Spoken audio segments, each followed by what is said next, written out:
Excuse me. Oh, jeez. Well, most of us dread tax day, but Republicans are using it to rally support for renewing President Trump's 2017 tax cuts. They're set to expire at the end of this year. And if they do, taxes could rise for millions of people. Chad Pergram live on Capitol Hill with this. Hi, Chad. Dana, good morning. Here are some stats. If the GOP... What's up, guys? How you doing? ...fails to renew the Trump tax cuts, a married couple with 2 kids earning $165,000 gets socked with a $4,200 tax bill. That's significant. That's an extra mortgage payment or extra rent payment, depending on how you think of it. A single person without kids making $75,000 gets a $1,700 tax increase. A single parent with 2 kids earning $52,000 a year sees a $1,400 tax hike. Republican Beth Van Dyne says tax increases could spoil... Why don't I get notifications anymore? I don't fucking know. Economy. I'm trying to avoid 90% of taxpayers having to pay more in taxes. So one way to look at it is tax cuts. The other way to look at it is we are trying to avoid tax increases on the most vulnerable populations in our country. But there's a long way to go to finish the bill. The plan cannot add to the deficit. That's hard if the GOP is cutting taxes. Lawmakers must decide what other tax cuts are in the bill. That could include no taxes on tips and reductions for state and local taxes known as SALT. Dana? All right, Chad Pergram, we're all paying attention to that. Thank you. You're not sure anybody is, so none of you got the notification that I went live. The Daily Show host Jon Stewart is... Oh, I don't know what to do about that. That ain't my fucking fault. You know? What am I supposed to do about that? Fuck am I supposed to do about that?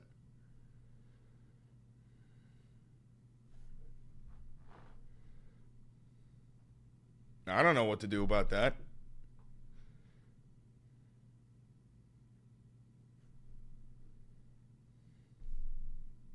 You know?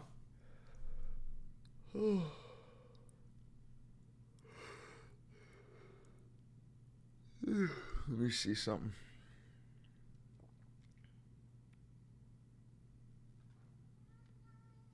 Beanie. Hi.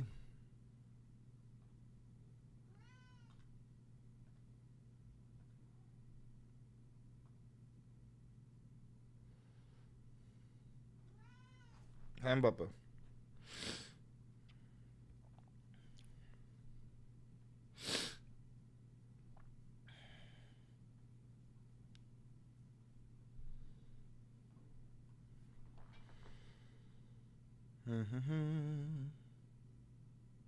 No, I got nothing to do about notifications. I can do nothing about that.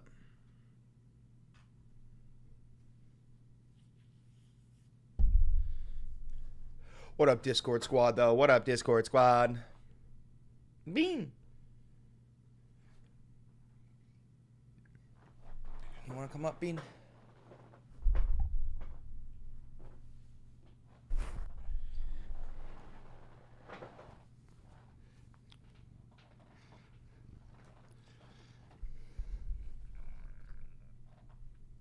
What are you doing?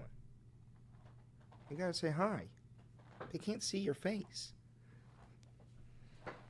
Bean, they can't see your face. There you go.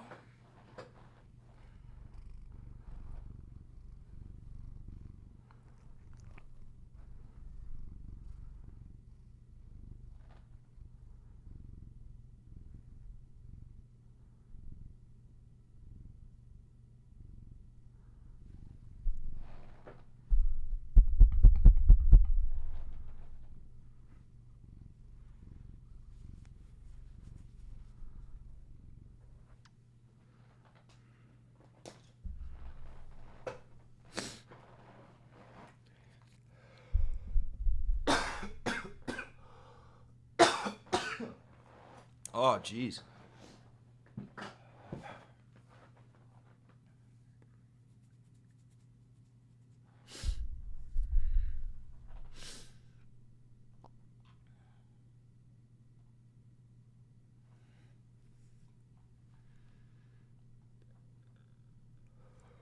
Did you get a chance to check out my music? Oh, let me see if I can check it out right now. Logan Bean on YouTube.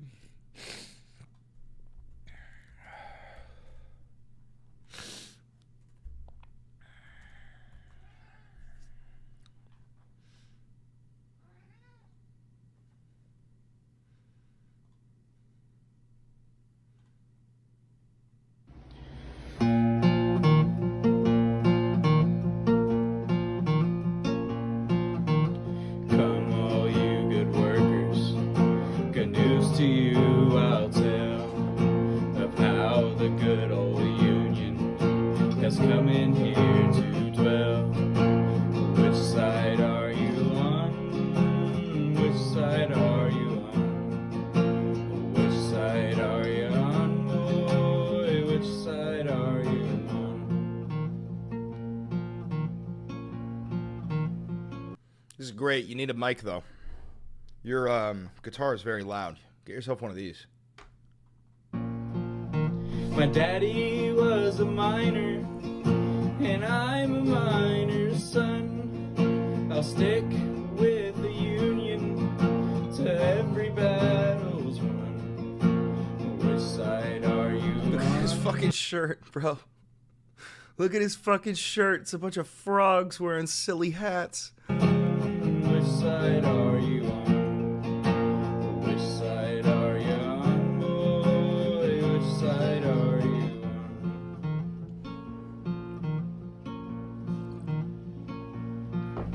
on? They say in Harlan County there are no neutrals there.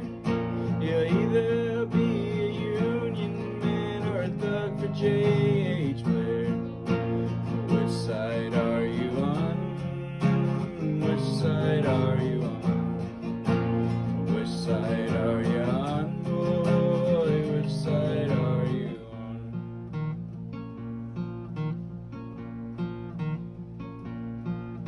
But workers, you can't stand it. Well, tell me how you can. You'll either be a lousy scab or will you be a man? Which side are you on? Which side are you on? Which side are you on, boy? Which side are you on?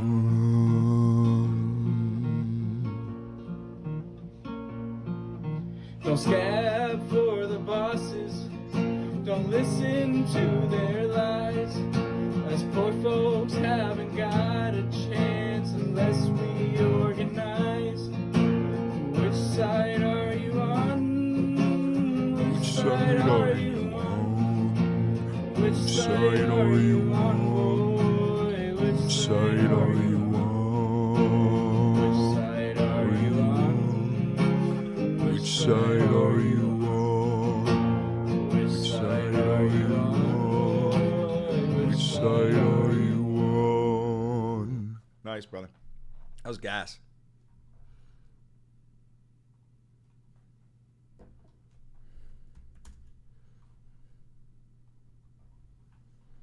Good shit.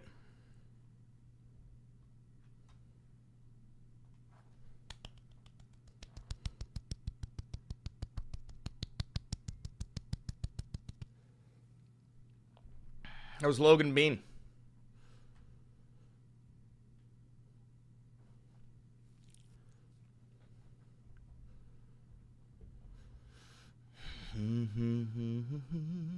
It's gonna be stuck in my fucking head all day now.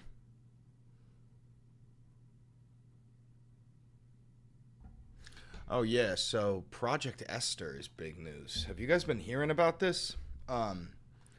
Israel has had this secret plan to destroy the First Amendment in the United States called Project Esther. And it's kind of just coming out now.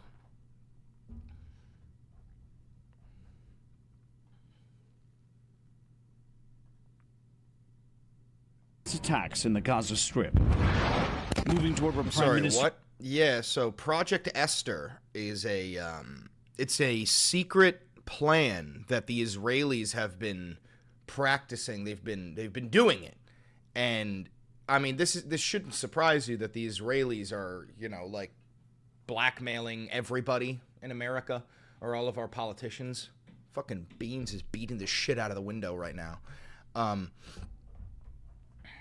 But yeah, essentially, the Israelis have this plan, and they've been enacting it in the United States, and it's a way to destroy freedom of speech in the United States, the First Amendment specifically, the right to protest too, all by saying if you criticize Israel in any way, shape, or form, that's anti-Semitism, and they plan on making that no longer protected by the First Amendment. It's fucking insane. But it's all coming out now, and you're probably not going to see any other channels covering this. Maybe Kyle Kalinske will cover it. I can't think of fucking anybody else who would cover this. Because everybody's fucking funded by AIPAC. But Project Esther exposes the reality of Trump's agenda to fight anti-Semitism. The extreme and paranoid policy paper understands how the light was weaponized.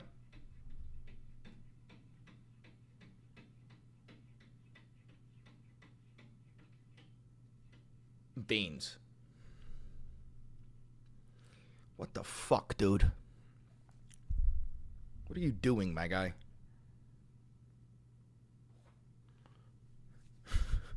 Beans just wants to leave this dimension.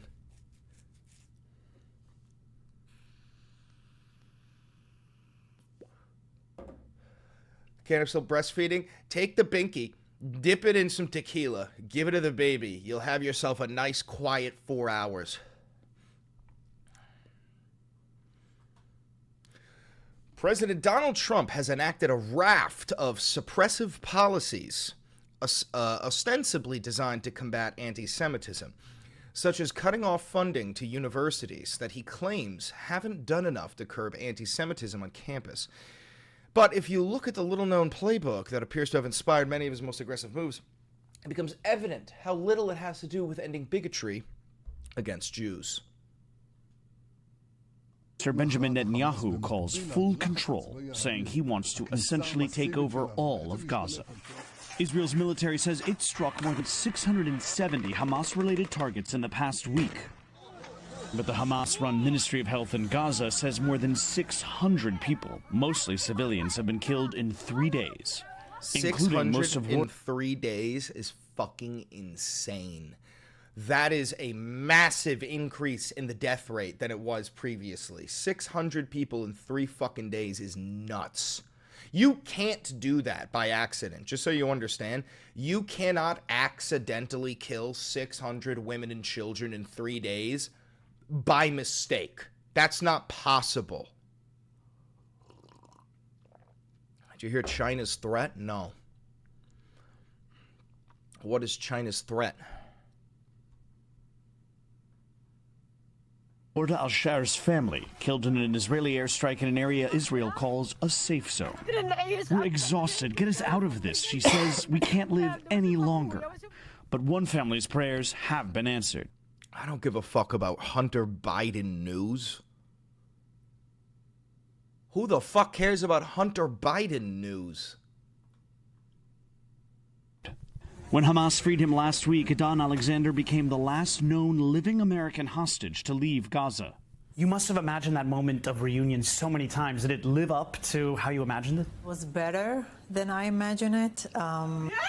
I was running to him, I was screaming, and I was holding him like so tightly. He looks a little bit thinner, weaker, paler, but still it's Idan. It's the same laughter, the same smile, the same kind eyes, and I don't know, this is... They're saying he was actually in charge during the senile Biden presidency. That is definitely not true. And who is they? Who broke this story? I'll look it up right now.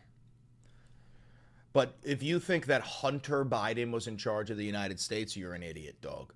If Hunter Biden was in charge of the United States, we would all be dead. You understand that? But who broke this story? I'll look it up for you.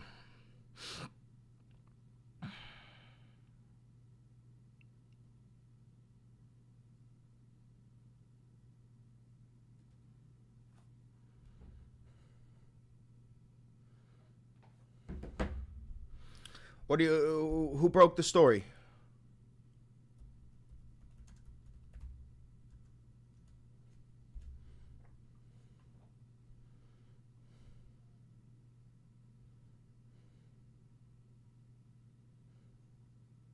Hello?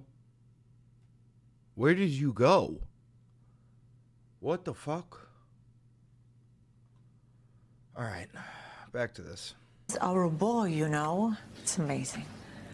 Israel's government also announced that it will finally allow small amounts of aid to enter the Gaza Strip, citing political pressure nearly 3 months after. Yeah, I got paid from the ads. Don't worry, Pixel Wayne. It blocked it. Some aid trucks entered the Gaza Strip today. Lester? So, real quick, just so you understand, those ads that you're seeing, that's literally what pays my bills. I've told you guys this a million times. I don't have advertisers. I don't have funding. I don't have an organization behind me or anything like that. So, the ads are quite literally all I got. Except for people who become members, people who donate to the channel, people who become patrons, all that. But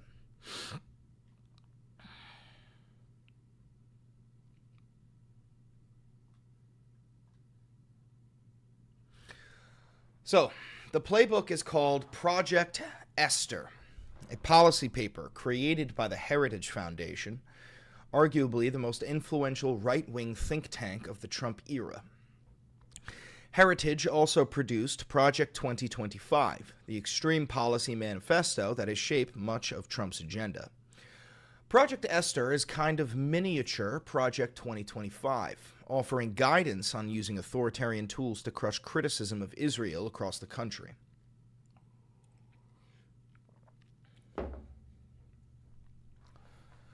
Trump has used many of the extreme policies it has recommended, including deporting immigrants who express pro-Palestinian sentiment and attacking academia using public funding.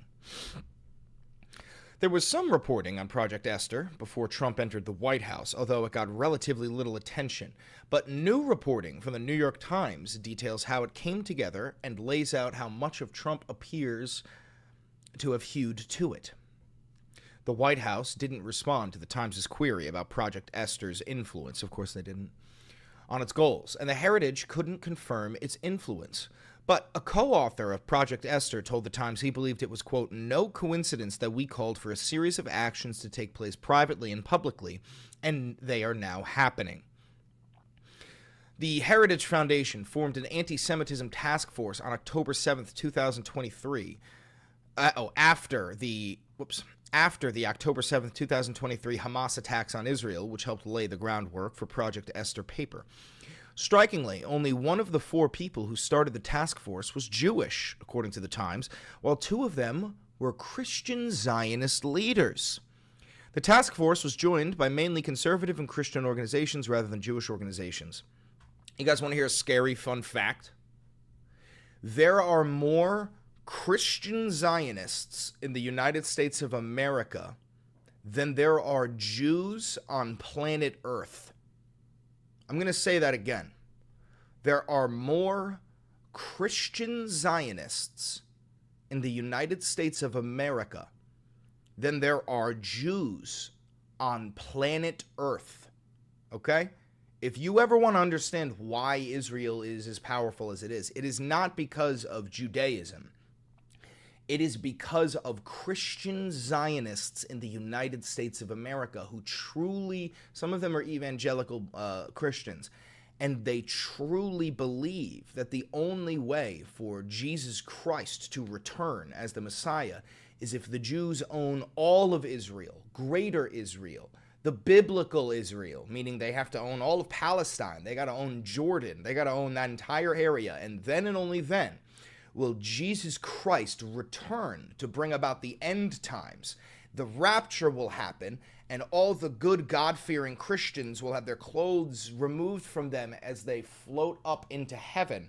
And the rest of us, including the Jews who will get Israel, are left down here to fight a 7-year-long battle of Armageddon between the Antichrist and his 4 horsemen of the apocalypse versus Jesus Christ and his army of angels. Literally nothing that I said was a joke. None of it. I know it sounds like an anime battle because the Bible is just anime for fucking dipshits. But that is unironically what American Zionism is built upon. I'm not joking at all. I'm not joking whatsoever. Not even somewhat joking.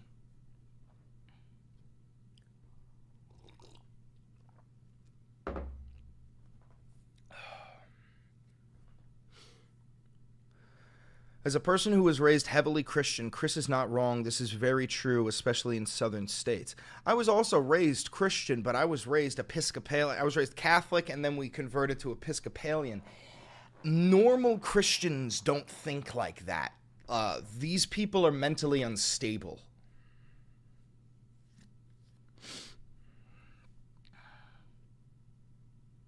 He's not. I was raised Baptist in Kentucky. This is 100%. I know. It's fuck. What's freaky bobeaky, what's freaky deaky is that I say that and I sound like a conspiracy theorist. That's not conspiracy theory. That's religion. That's just the Christian religion. It's fucking insane. These people are nuts, dog. I was raised in a doomsday cult. Grandpa said the world was ending. Get right with the Lord. Oh, Jesus Christ.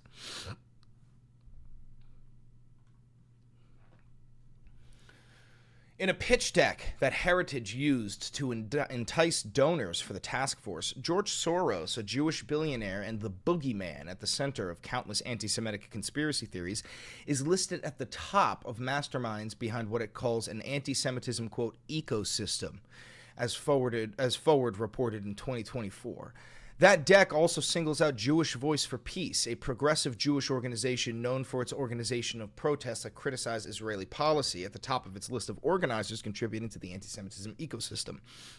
So, this has nothing to do with the Jewish religion. Because clearly they're calling out George Soros, who is a Holocaust survivor. They're calling out Jewish Voice for Peace.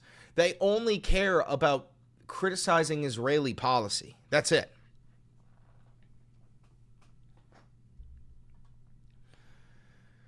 They wouldn't even want Jesus if he came back. Fuck no, they wouldn't. In a statement of purpose, the task force identified anti-Zionism as hatred against Jewish people. Well, there's your problem.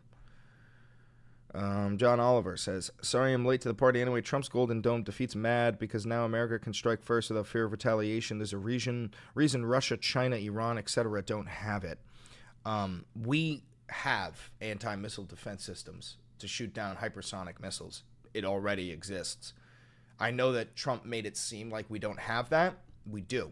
Iran also has that. China also has that. Russia also has that. The difference is that their leaders aren't as stupid as Donald Trump, and they're not willing to come on the public stage and say, we don't have these things, and we want these things. Because A, that's insane, and B, that's a lie.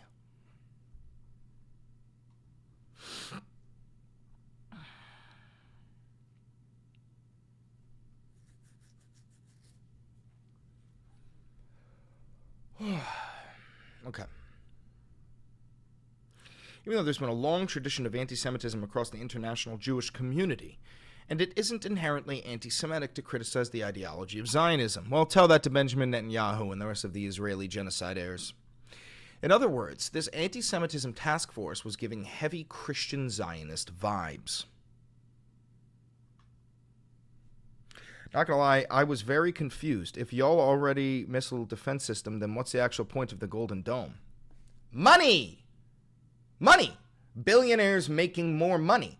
It's a layered open architecture system, and each layer is going to be given to a different military-industrial complex group, whether that be Lockheed Martin or Raytheon or Northrop Grumman. Each layer is going to be given to a different military-industrial company, and they're going to be able to make money. It has absolutely nothing to do with needing it. We don't need it. We have it. It's just, this is the modern version of the space race. It's a way for, because if you know American history, the way that America made our money is through war. It's through arming other nations. It's through arming ourselves. It's through arming our enemies. It's through arming. We make weapons. That's all we make. Have we checked the stocks of those companies yet? No, we have not, and we should. We should.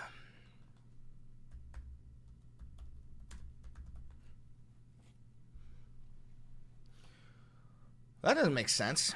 Oh, well, it's only in the middle of the day. Yeah, so Lockheed's gone up over the past 5 days.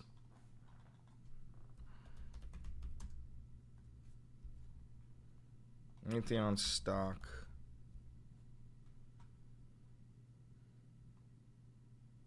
Yeah, so they're going up. They're going up. Thank you for the $5 donation, Avocado. Honey! Yeah, they're making their ways up. They're making their way up.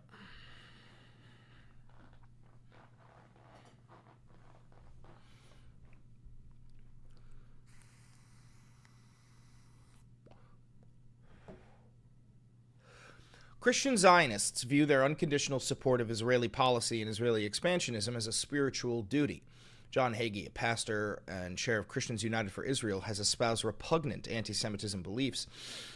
And other Christian Zionists often weaponize a nominal concern about anti-Semitism, even while trafficking anti-Semitic tropes and beliefs. John says, maybe I'm a conspiracy theorist because I'm so convinced it's deeper than money. It's all the bad ways. Could this realistically be the start of the architecture that allows for mass surveillance? Oh boy, do I have bad news for you, John. Oh boy, do I have bad news for you, John Oliver. Brother, we already have mass surveillance. They can read us a fucking license plate from a satellite. You can't, you are already being monitored. Koof says, no, we don't. Yeah, we do. It's called the Patriot Act. We have mass surveillance across the entire nation. Welcome, Koofs.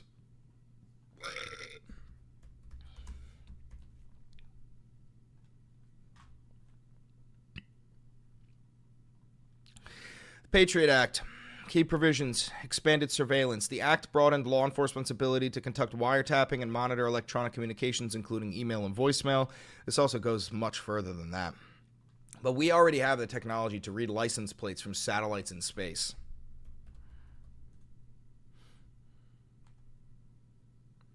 Touche, my friend. That's worth a donation. Thank you, John Oliver. Appreciate that. Thank you, Ronaldo Gomez.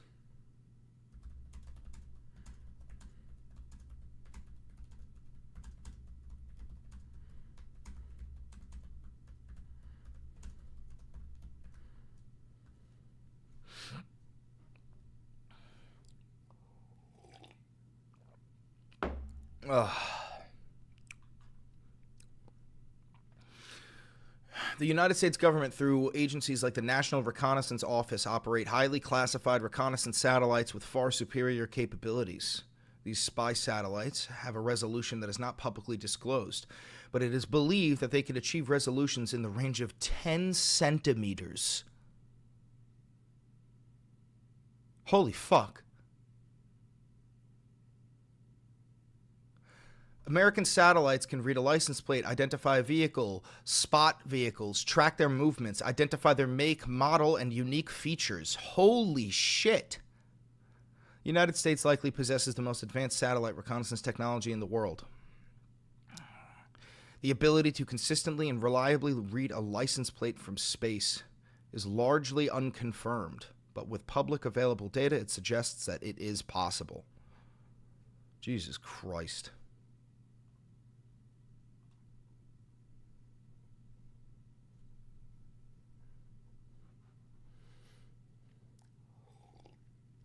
I said I'm going to the forest. You think the forest is going to help you?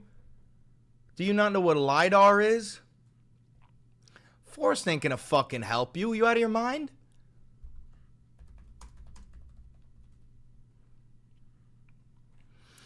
LiDAR, a remote sensing technology that uses laser light pulses to measure distances to objects and create 3D models of the Earth's surface and other environments.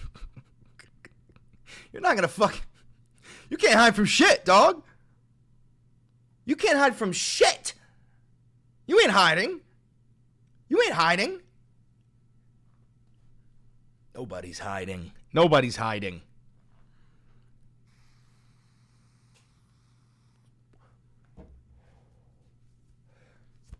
And it said that they can see up to 10 centimeters, which means that it can see Koof's little baby dick.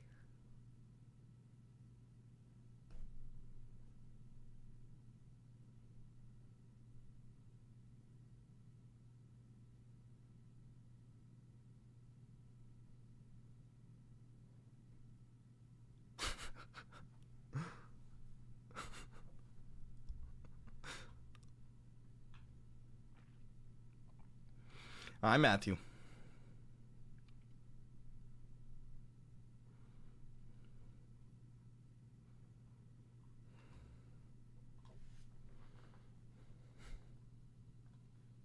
All right.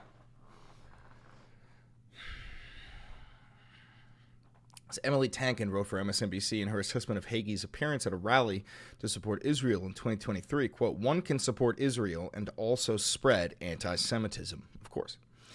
The Times reports that the Heritage Anti-Semitism Task Force's policy recommendations served as the basis for Project Esther, which is an astonishingly radical and paranoid document. I want to see Project Esther, like the actual document.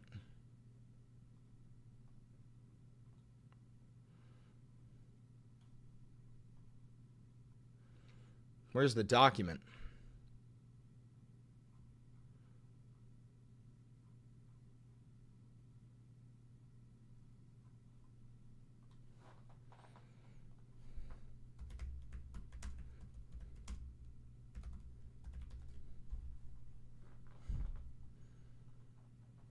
Here it is.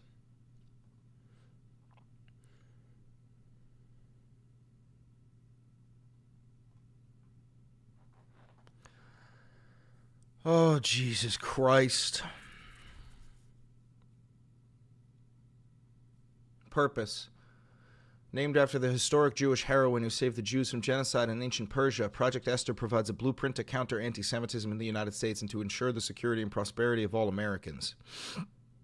How you doing, Gav? Thank you. Anti-Semitism in the United States of America is alive and spreading.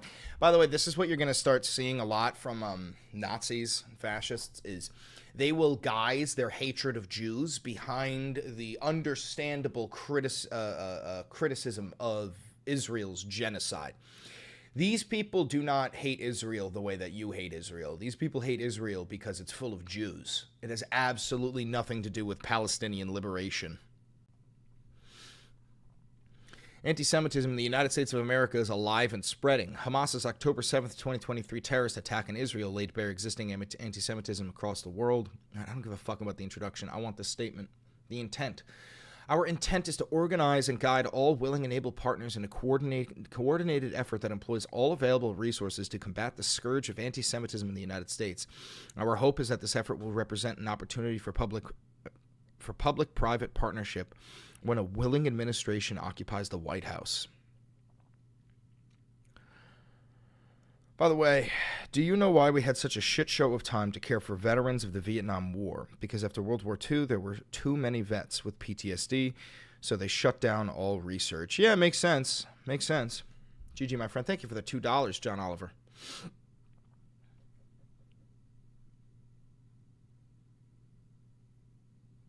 Objective, dismantle pro-Hamas support networks and infrastructure across America. This is code for pro-Palestinian protests.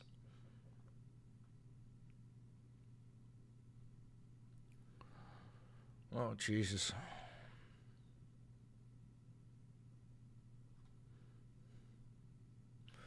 The silent majority must be heard to have affected lest a louder, more vocal minority unjustly control the narrative.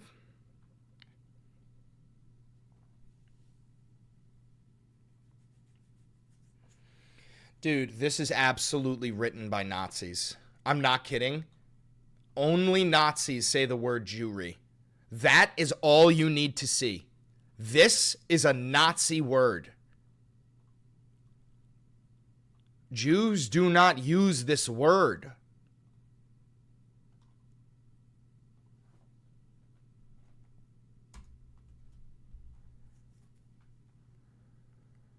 Oh my God.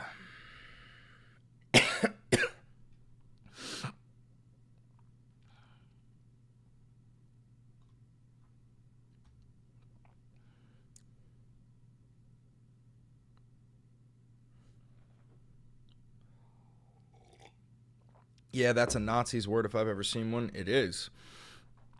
But the sanctity of the core values derived from our founding documents that ensure the security and prosperity of all Americans. What is this?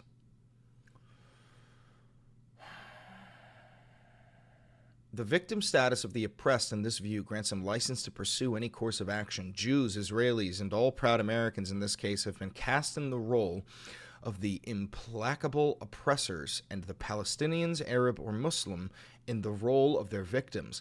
While this understanding of history comes straight from the pages of Karl Marx's Communist Manifesto, it can also be traced to Soviet agitprop and found in Adolf Hitler's Mein Kampf and other Nazi propaganda, which portrayed the Jew as the conniving exploiter of pure and innocent German. Oh my God, oh my God, oh my God, oh my God, oh my God, oh my God, oh my God, oh my God, oh my God, oh my God, oh my God, oh my God, oh my God. Holy fuck.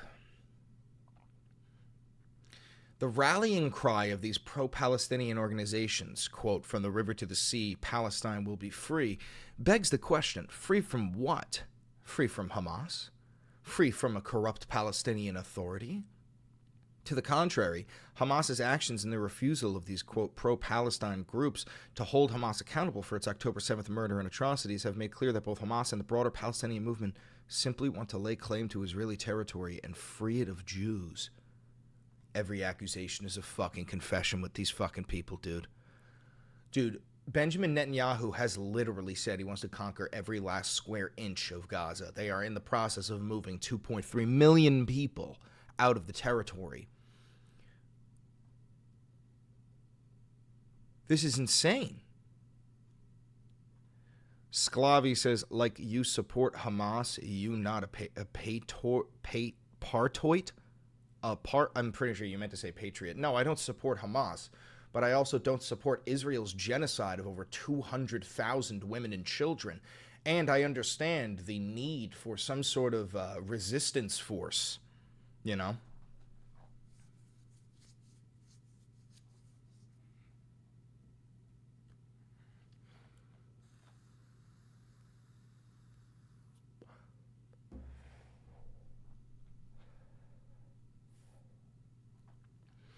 Would appreciate it if you read my previous comment, but FYI, Aryan Nation / Brotherhood members also have tattoos that look like a window to hide the swastika. Your previous question was, hey Valenti, love your content and hate fascists. You gotta reel it in when you were talking about the women you disagree with. There's cons of pattern when you are harsher on your insults to women. No, I understand why you say that, and that's probably because I call Caroline Levitt a laminated-faced cunt. No, there is no difference between the way that I talk about women and men. I call fucking yesterday I made a video, I said Marco Rubio is cradling Trump's orange balls and throating his cock. I have no difference between how I cover the women and the men in Trump's regime. I will degrade them. That's the whole point, is to degrade these people, turn the public against them. But no, I will not be toning it down. I apologize. Chris, I wish you would be educated. I'm actually extremely well educated. I studied history and political science. I have a bachelor's degree with a major in history and a minor in political science. But I am very well educated. But, Sclavi, can I ask you a question just to see how your brain works, your perspective on things, Sclavi? Can I ask you a question about the American Revolution? BRB, 5 minutes. Copy that, Jack. Okay, so Sclavi, real quick. You understand, let me get your opinion on one thing first. Is terrorism, the act of terrorism, is it ever okay? Ever? That's it's a trick question, but is the act of terrorism ever okay?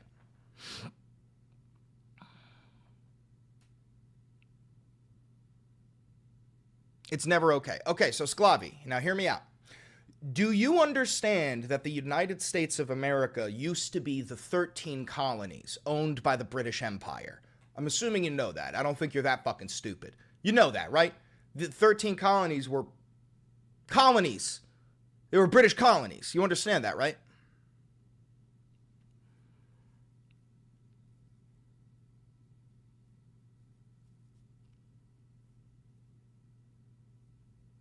Yes. Okay. You understand that. And you understand that terrorism, as defined by the United Nations, is an act of violence in order to cause political change. You understand that, right? Because, like, I could just fucking beat somebody with a bat. That's not terrorism. That's assault. But if I committed an act of violence, but with the intent to cause political change, like I beat, like, a politician, you know what I mean? There's a difference between violence and terrorism.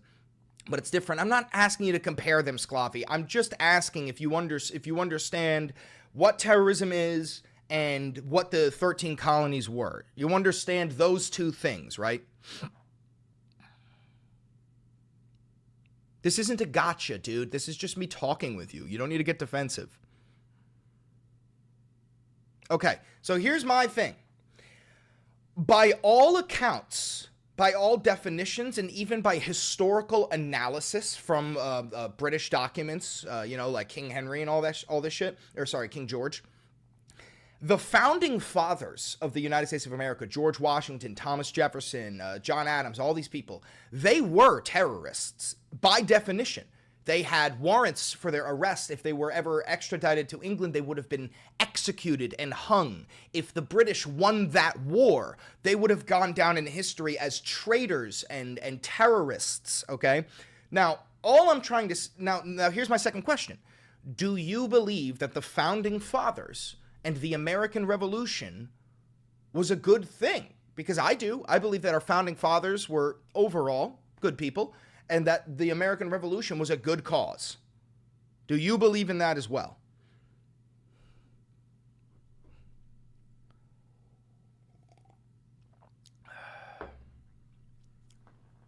Nathaniel Crane, no, you are handpicking your definition of terrorism. We're using the UN-defined definition. It's not about using an act of violence to elicit terror whatsoever. It's about political change.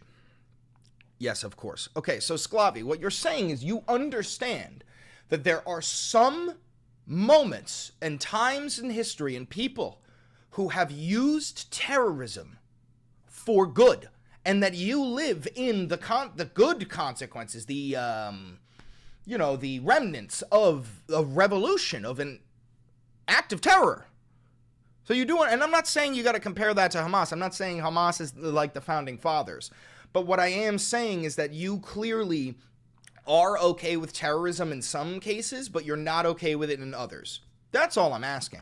Or that's all I'm saying.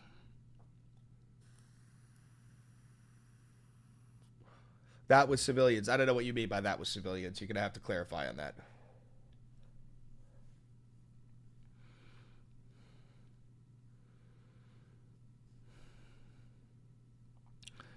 What about October 11th? Do you mean October 7th? What about October 7th? It was awful. It was heinous.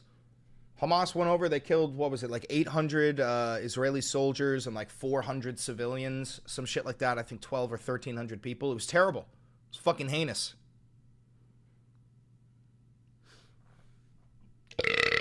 Excuse me. Sorry. That was gross.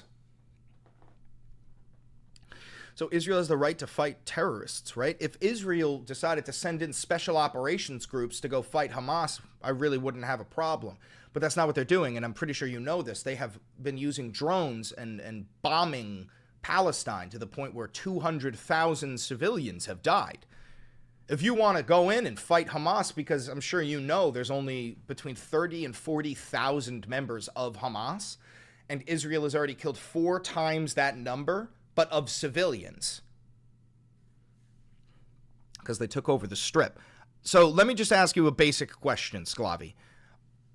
Is it okay that Israel has killed 200,000 civilians, mostly women and children? Is that okay because they're fighting Hamas? No.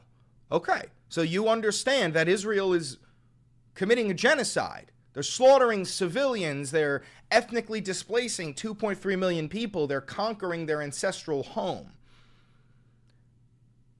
You want... Okay, so we're on the same page? I'm so fucking confused by your take, dog.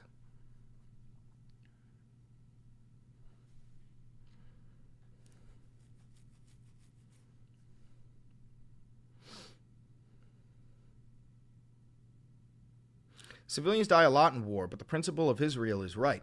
Civilians do die a lot in war, but they don't die in the mass that they have died in this. This is not war, this is genocide.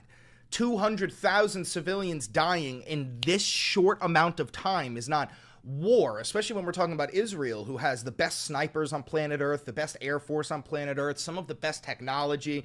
If Israel wanted to take me out, they'd be able to take me out and not get beans. We're talking about an incredibly highly skilled nuclear-armed nation that is capable of stealth operations and special operations. There's no need to just relentlessly bomb the civilians. Israel tells them, sends flyers to them, but they hide behind civilians. Okay, so Sclavi, if a terrorist was hiding in your house with your mother and father and he took them hostage and said, I'm hiding in this house, would it be okay for me to blow up your whole fucking house with your mother and your father and your dog and your sister and your brother and you in it just to get that big bad guy? Would that be okay? Would that be okay, Sclavi?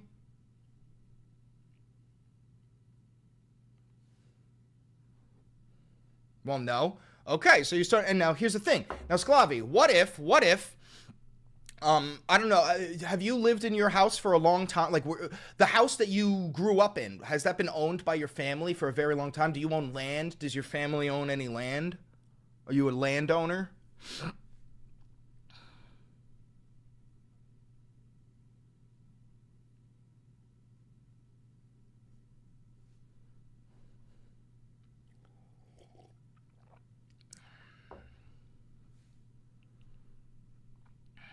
Yes, but what are they supposed to do with Hamas? No, just give me a second to ask you these questions. I'm trying to get you to put yourself in their shoes. So you are a landowner. Your family maybe has owned land for a long time. And, you know, you've done nothing wrong. Your family's done nothing wrong. This is your land. You've been living peacefully. Now, I want you to imagine some fucking crazy terrorist comes running into your land. He's got a gun. And he's like, fuck you, fuck you, fuck you. I'm taking this fucking land and I'm going to hide here. I'm hiding here. Fuck you. If you try to tell anyone I'm here, I'm going to kill you, okay? Your land, not your house, all of your land. Okay, now I want you to imagine that in order to get that terrorist, we blow up all of your fucking land. All of it. All of your cows, all of your chickens, all of your family, everything you own. And we do get that terrorist. Is that okay? Because, hey, we got the terrorist. We got the terrorist. Is that okay? That's a good point. Of course it is, brother. This is what's happening. The reason why the amount of civilians is so much higher than the amount of Hamas that died is because, do you know what collateral damage is, Sclavi?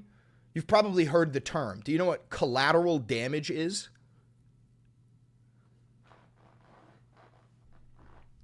Yeah? Okay. So, I don't know if you know this, but the IDF, this is public information. The IDF back in 2023, they probably changed it by now. They said for low-ranking Hamas members, 10 civilians is acceptable collateral damage. And for high-ranking Hamas members, 100 civilians is okay for collateral damage. This is available information, okay? So that means that in order to get one terrorist, it's okay to kill 100 civilians in the process. Do you agree with that, Sclavi?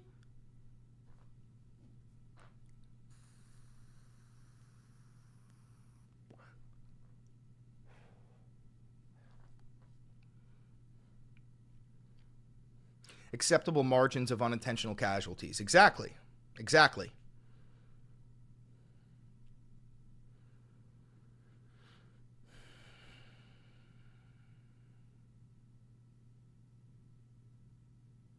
Sclavi! Sclavi! Where you at, Sclavi? I like Helldivers too. I never played it though. It looks fun.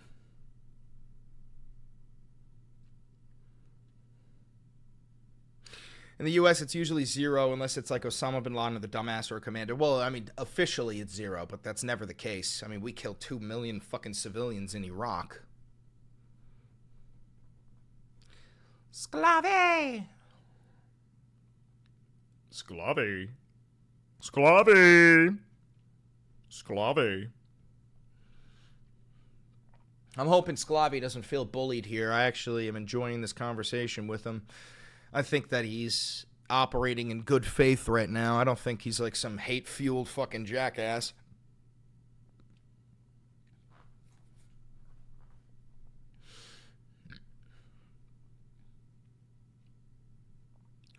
Imagine after World War II, the powers put Israel in your home state, and they started expanding like they are now. Would you resist or just let them steal?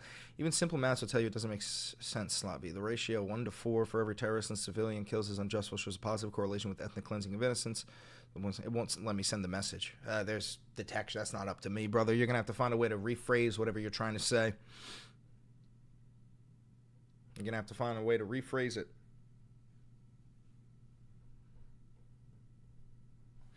Oh, I know, the satire of fascism, and I know it's a lot like, what's that show? What, Star Troopers?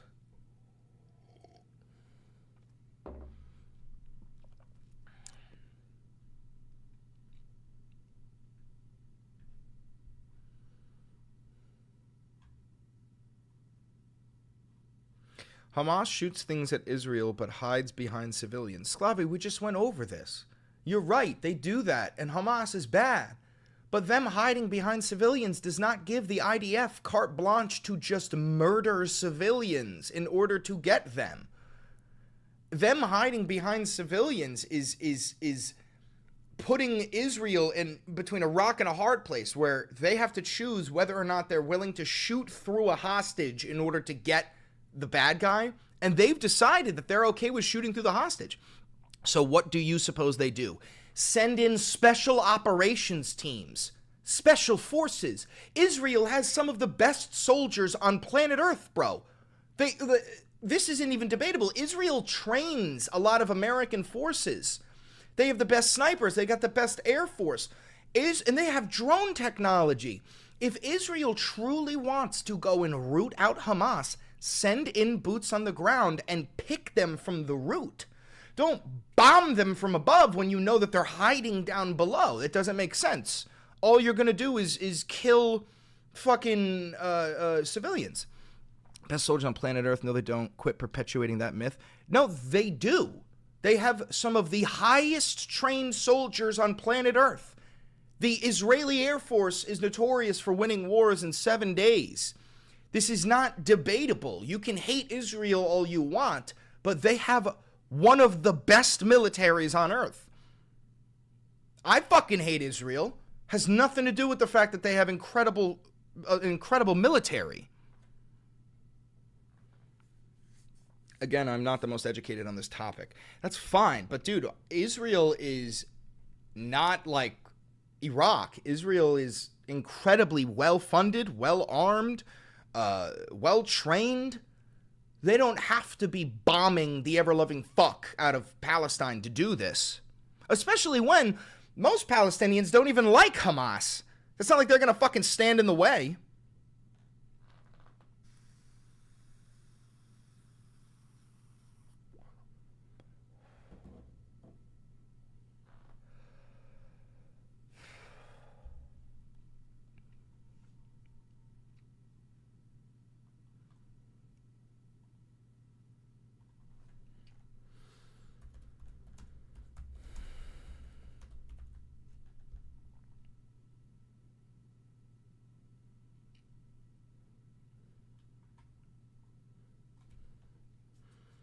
Do you recommend any literature? Noam Chomsky covers this really well.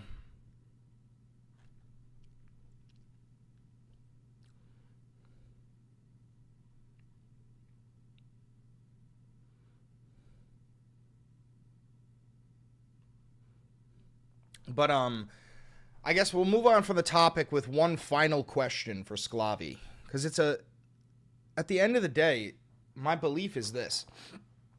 Does Israel have a right to defend itself? Absolutely. All human beings have the right to defend themselves. But this is not self-defense. If you just simply look at the numbers, 1,200 Israelis have died. 200,000 Palestinians have died. Almost all of them women and children. This has nothing to do with war and everything to do with just ethnic cleansing.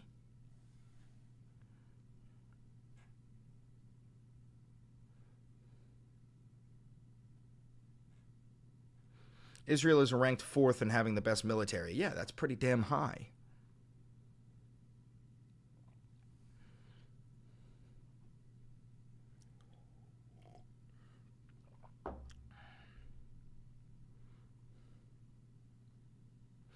They love the gays. You'd fit right in.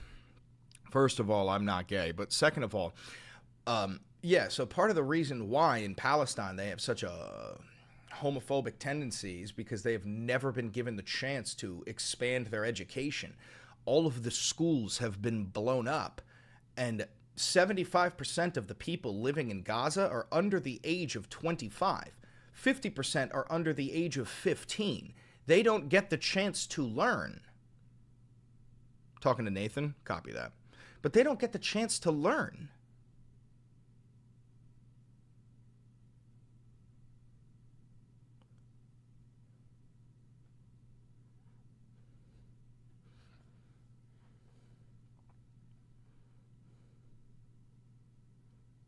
But listen, have you guys ever heard of Jihadi math? You guys know Jihadi math?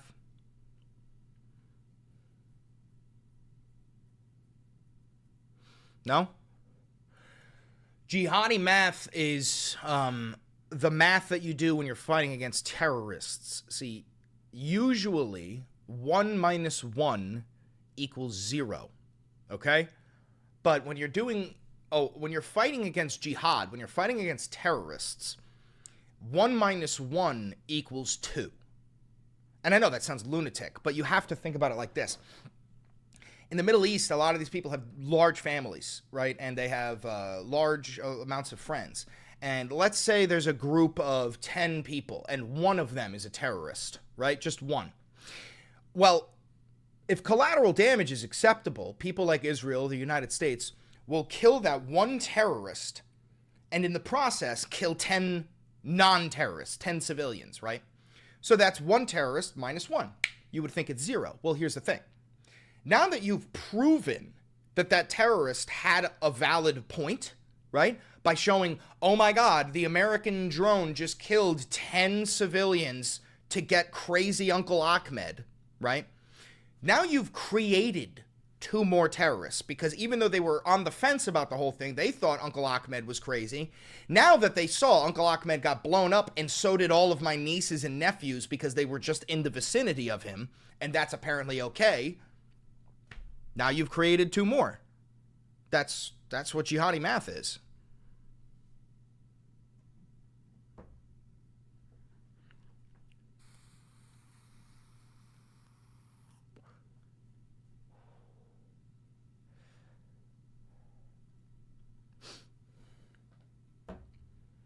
Make sense?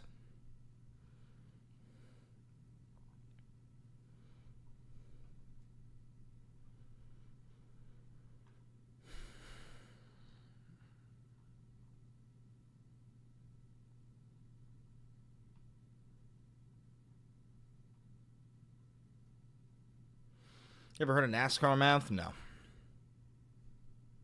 I'm Bean. Similar with the Viet Cong? Oh, I believe it.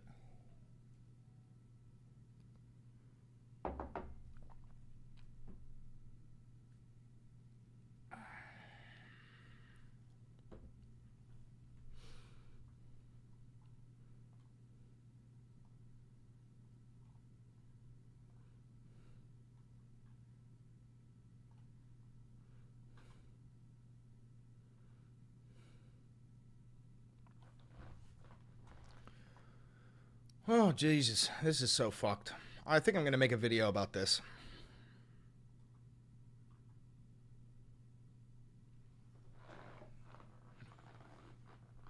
Let me go fill up my coffee, and then I'll make a video on this, all right? I just can't support Hamas because they hate our way of life. I don't support Hamas, brother.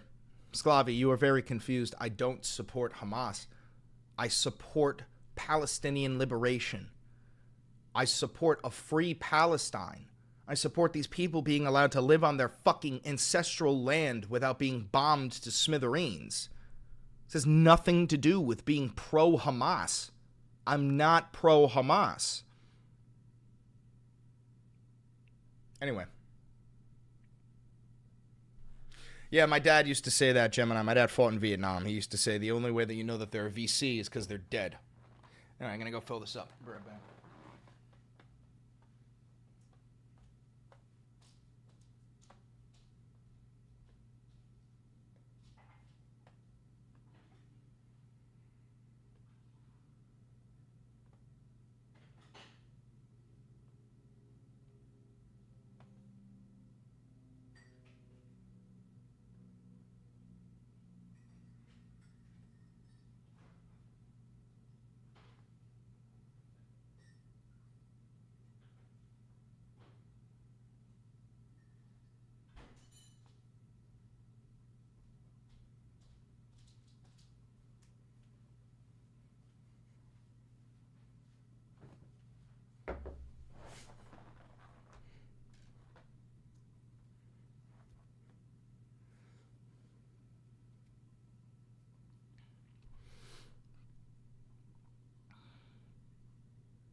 Okay.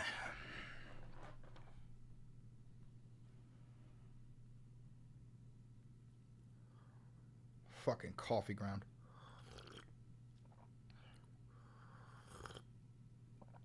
Ugh.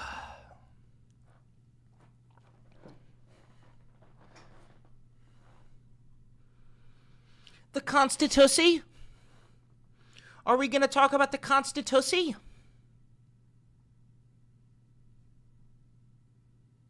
All right.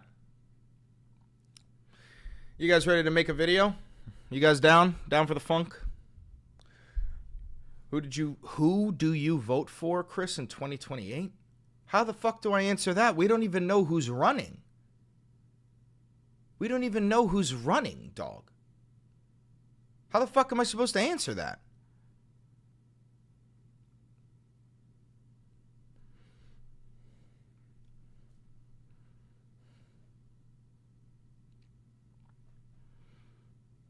It's pretty clear it's Bernie. Are you out of your mind?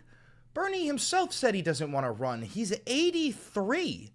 If Bernie Sanders got reelected, like he got 2 terms, he'd be 91 at the end of his term.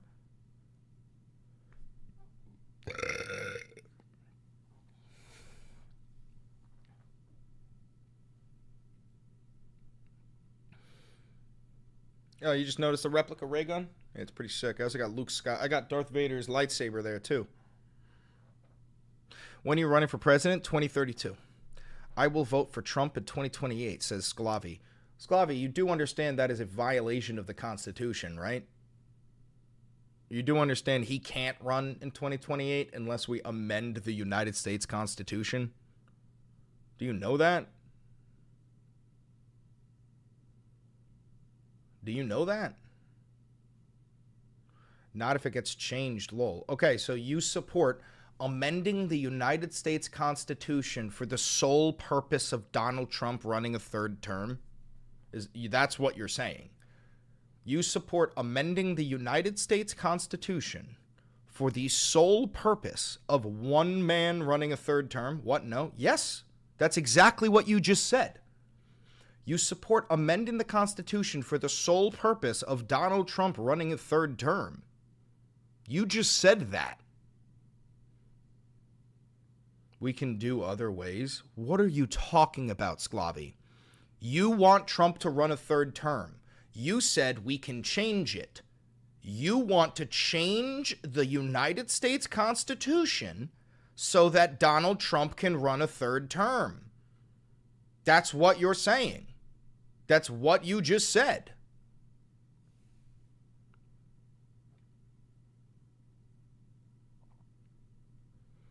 We will see in 2028.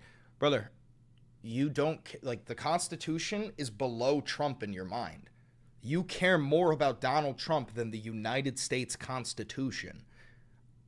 Brother, that's cult. That's a cult. You're in a cult. You no longer care about American values.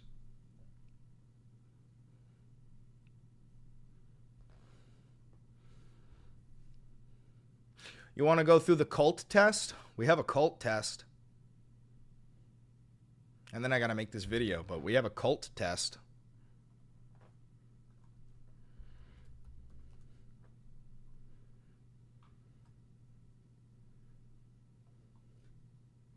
Says the guy who wants our children learning about trans stuff. This is something that MAGA chuds always do. They immediately revert to other people's genitals. And if you mean that I want children to know that trans people exist, yeah, the same way that I think it's important for children to know that black people exist and Asian people exist. Yeah, it's probably good for them. But Sclavi, would you like to go through the cult test? We could find out. It'd be good for you to know whether or not you're in a cult. It would probably be good to know.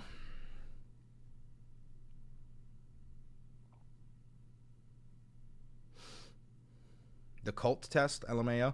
Yeah, we've done it to I think 30 or 40 different people. Sure, amuse me. Okay. Question 1, Sclavi. Which one matters more to you? The United States Constitution or Donald Trump?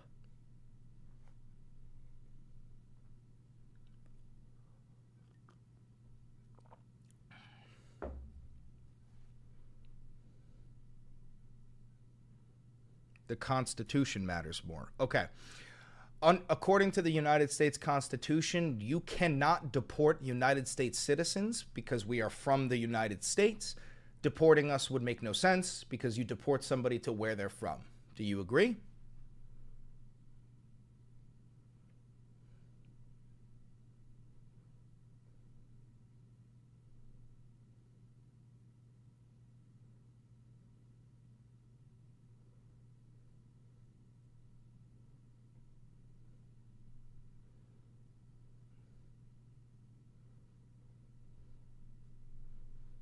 MS-13 gang members should not be in our country.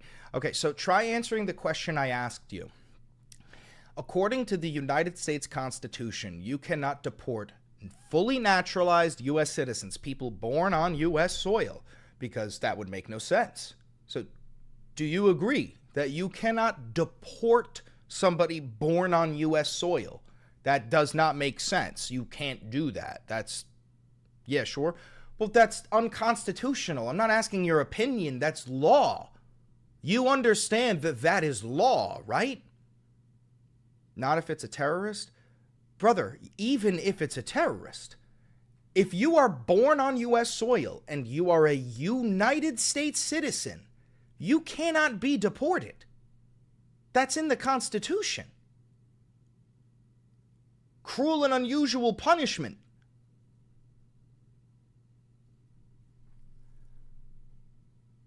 Yeah, they go to a U.S. prison.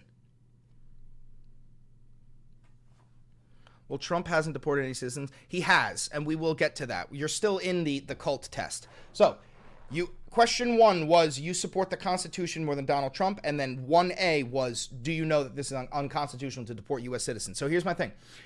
Do you agree with Trump in supporting deporting U.S. citizens? Do you want to deport U.S. citizens to the El Salvador slave labor camp, just like Trump does?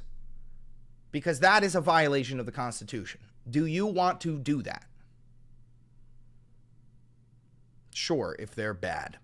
Okay, so first I'm going to play this clip for you, and you're going to tell me whether you agree with him. You mentioned that you're open to deporting individuals that aren't foreign aliens but are criminals to El Salvador. Does that include potentially U.S. citizens, fully naturalized Americans? If they're criminals and if they hit people with baseball bats over their head that happen to be 90 years old, and if they rape 87-year-old women in Coney Island, Brooklyn, yeah, that includes them. What, do you think there's a special category of person? They're as bad as anybody that comes in. We have bad ones too. And I'm all for it. Because we can do things with the president for less money and have great security. And we have a huge prison population. We have a huge number of prisons, and then we have the private prisons, and some are operated well, I guess, and some aren't. But he does a great job with that. We have others that we're negotiating with too. But no, if it's a homegrown criminal, I have no problem. Now, all right, so you just saw there, Trump says that he wants to start sending homegrown criminals to the slave labor camp in El Salvador. Do you agree with him? That is unconstitutional, mind you, but do you agree with him? It's illegal, too.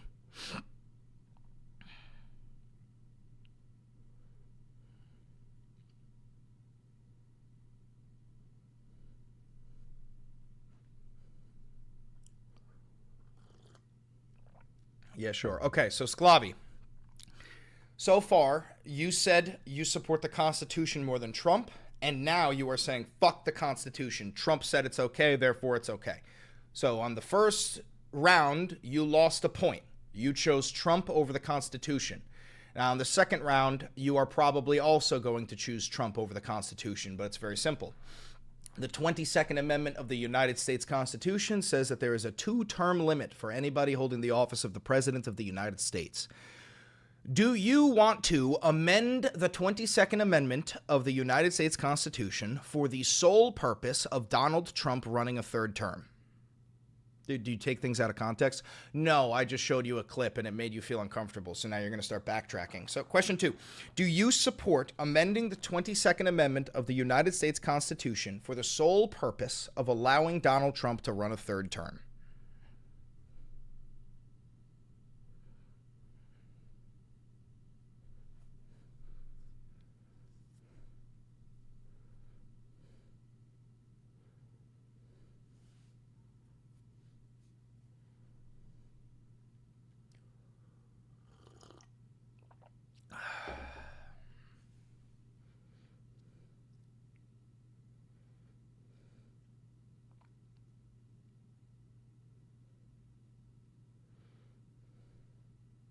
I don't know. But you said earlier, Trump 2028. You said you were voting for Trump in 2028. What the fuck, dude? Do you not even, like, have a pair of balls? Fucking answer the question, you coward. Do you support amending the Yeah, but other guys can run? No, they can't, Sclavi. You don't read. You didn't read the proposed amendment. It says only Donald Trump can run. Only Donald Trump. Here, I'll show you. Andy Ogles, this is the man who proposed the amendment to the 22nd Amendment. Now, we're going to read. I know it's going to be hard for you, but no person shall be elected to the office of president more than 3 times, now, here's the better part. Ready? Nor be elected to any additional term after being elected to 2 consecutive terms. What does that mean? Try using critical thinking. What does this mean, Sclavi? What does this mean?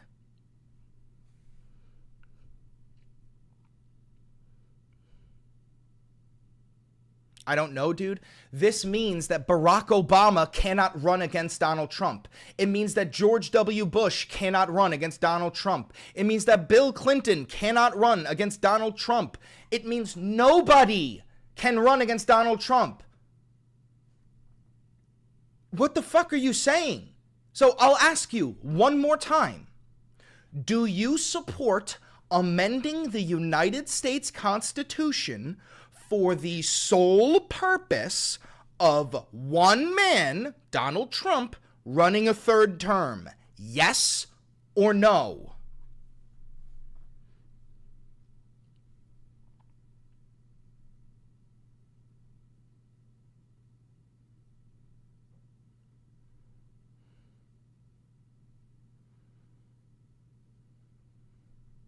Sure. Okay. So now you've lost another point. You said you support the Constitution more than Trump. You've already forsaken it. You said, well, Trump said it's okay to deport U.S. citizens, so fuck the Constitution. And now you're saying, well, Trump wants a 3rd term, so fuck the 22nd Amendment. You have forsaken the Constitution because of your cult leader. Now, here is the last question. This is the one that usually gets people worked up. Law is law. Exactly. And it is against the law for Donald Trump to run a third term. You are supporting changing the law so that Donald Trump can run a third term. Thank you for proving my point. Now, here's the last question. Are you a God-fearing Christian, Sclavi? Are you a God-fearing Christian?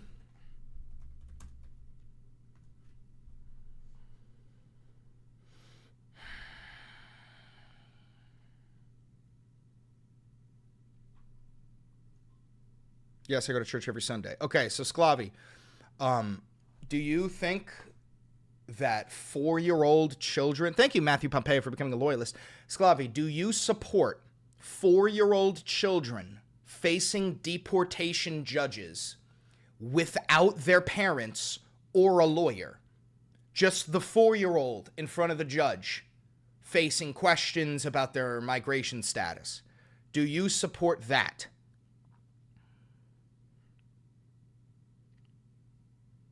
That ain't happening? Yes, it is. 4-year-old migrant girl and other kids go to court in New York City with no lawyer. Over 26,000 children are facing deportation judges with no lawyer and without their parents because Donald Trump got rid of the protocol that would provide them with lawyers. It's right here. The Trump regime on March 21st terminated part of a $200 million contract that funds attorneys and other legal services for unaccompanied children. Here's the number.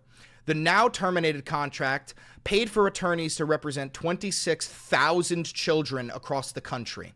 Now, just so you can understand what we're talking about, the parties included a 7-year-old boy wearing a shirt emblazoned with a pizza cartoon who spun a toy windmill while the judge spoke. There was an 8-year-old girl and her 4-year-old sister in a tie-dye shirt who squeezed a pink plushy toy and stuffed it into her sleeve. None of the children were accompanied by parents or attorneys.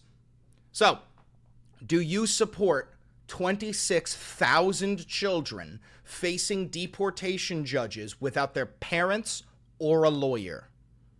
Now that you know it is happening, your opinion doesn't matter, it is happening. Do you support that? And I asked you in the beginning if you were a God-fearing Christian, because I really want you to think about when you go to the pearly gates, if St. Peter is going to be happy with your answer right now. Are you okay with 26,000 children facing deportation judges without their parents or an attorney?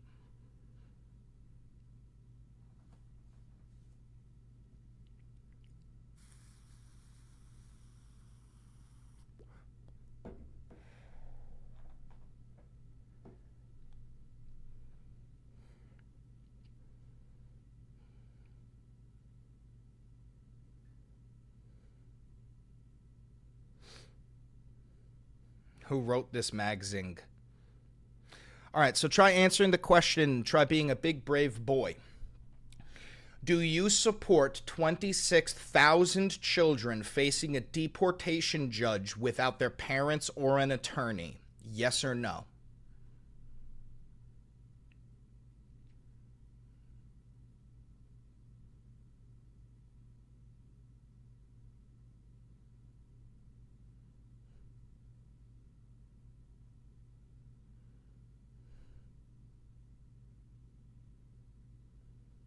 He's saying it's not real. Yes, because it's making him uncomfortable.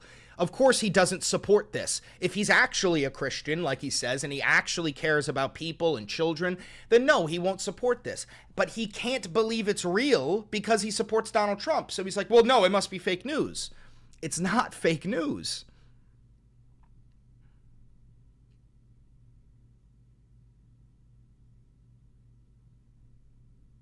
If the parents are going to deport her for being illegal and send the kids back with them, it's simple. That's not the case.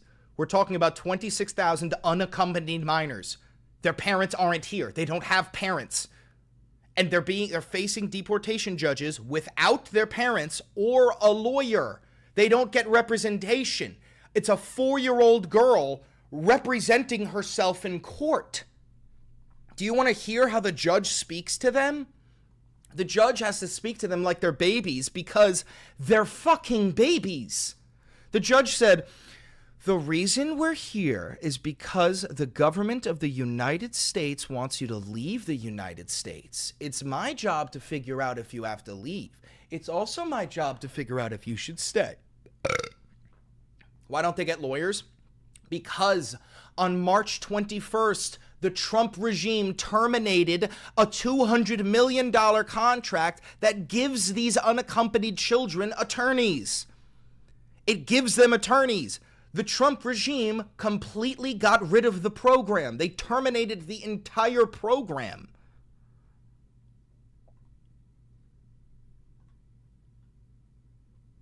That's why. So again, I will ask you one last time, and if you don't answer the question, I'm banning you. Do you support 26,000 children facing a deportation judge without their parents or an attorney? If you try to move the question, I'm banning you immediately.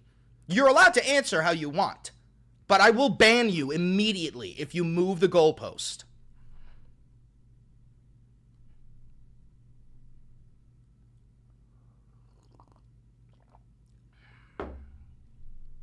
Nah, I don't support that. Thank fucking God. Was that so hard for you to admit that you don't support something Donald Trump did? Notice how you immediately said, well, what article is that? You immediately assumed it had to be fake fucking news because it challenged your leader. So listen, that's the cult test. You scored -2.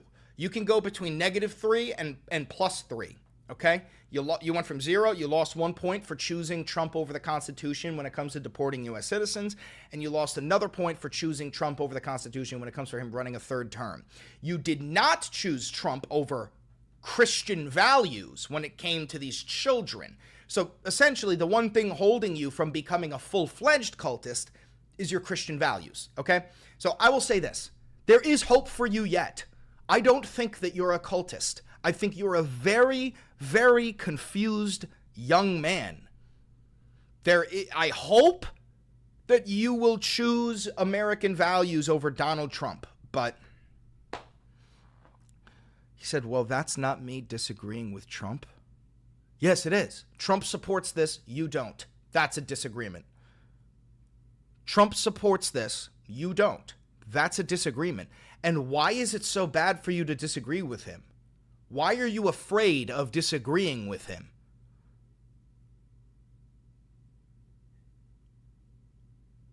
Why are you so afraid? What the fuck?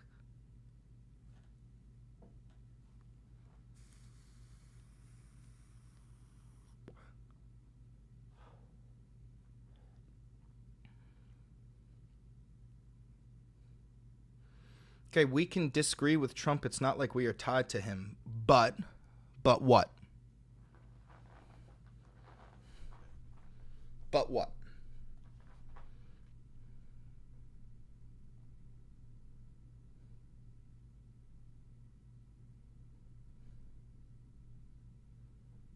But what? Trump was saved by God. Did God choose Joe Biden in 2020? Did God choose Joe Biden in 2020?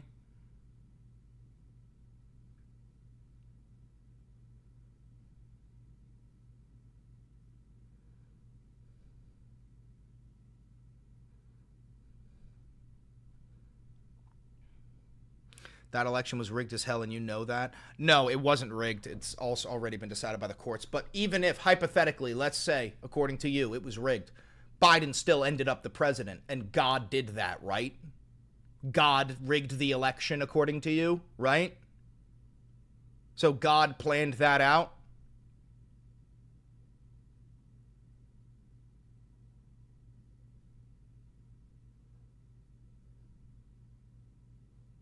Satan rules the world, but God saved Trump. Okay, so God isn't all-powerful.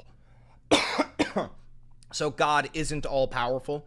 He wasn't able to stop Satan from putting Biden in office. $9 donation. Lots of transphobes earlier. Just want to say that y'all spend more time thinking about what's in my pants than I do. Maybe you should think about why we live in rent-free in your head. Yeah, no, literally, these people are obsessed with genitals. Half of them are chasers. pretty sure he's rage baiting. No, he's not, dude. This is the level of the lack of intellect that you have to understand you're up against. You're not up against people capable of critical thinking and logic. You're up against religious zealots who actually think that, like, Trump was saved by God and Israel needs to belong to the Jews in order for Jesus Christ to come down. Like, that's what they think. He let Biden get in there to convert to MAGA. Yeah, dude, I can't help you. I actually take back my score. I don't think you're -2. I think you're -4, bro. You're at religious zealotry where you think Trump was appointed by God. I mean, that's quite literally idolatry. That's blasphemy. But can't help you, dog. You're in a cult. Can't help you. It's a troll, not a real person. No, that's a real person. That's a real person. Didn't Trump make his own Bible? Yeah, he also posted a picture of himself as the Pope before the Pope was put in the fucking ground. It's like 2 days after the Pope died, right before the funeral, Trump posted a picture of himself as the Pope and said that he wants to be the Pope. God did save Trump, right? Well, I don't believe in God. I believe in chance, and I think that he was saved by chance.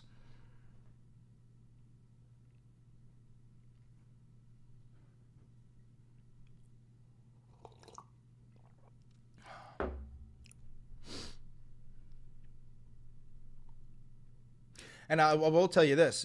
Let me ask you one thing, Sclavi. If you believe God is real, do you also believe the devil is real? If you believe God is real, do you believe the devil is real? Yes, okay. So do you believe the devil would have had that power to save Trump as well? Like, in your belief, you believe God saved Trump. Would the devil have had that power, hypothetically? Could he have done that too, according to your understanding of God and the devil? Could he have done that, hypothetically?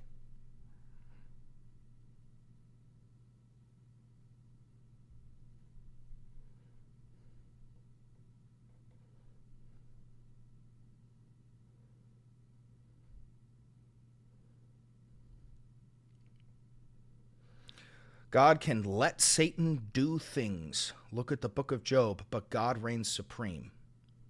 Okay, so my point is this. If you believe that God saved Trump, I believe that the devil saved Trump. I believe that Satan saved him. That's my point. I don't believe in God or the devil because I'm not a fucking idiot. But if they were real, I don't believe God would have been the one to have saved Trump.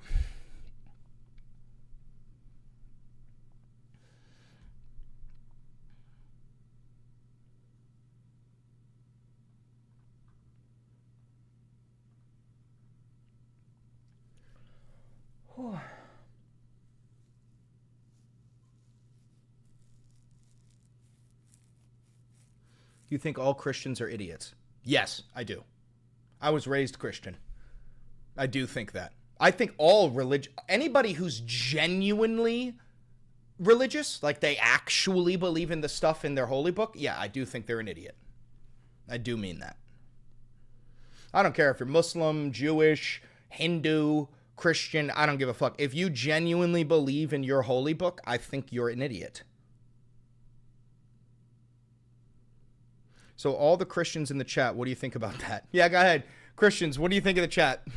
What do you think about me thinking that you're a fucking idiot for believing in the Bible?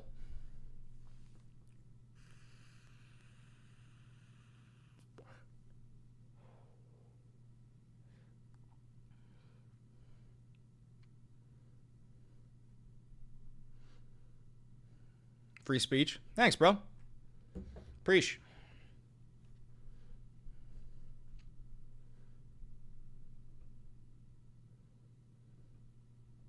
God will strike you down, I hope. Did you hope I die? Are you saying you hope I die? Sclavi? And you think St. Peter's gonna welcome you into the gates? Into the pearly gates? You just said you hope I die.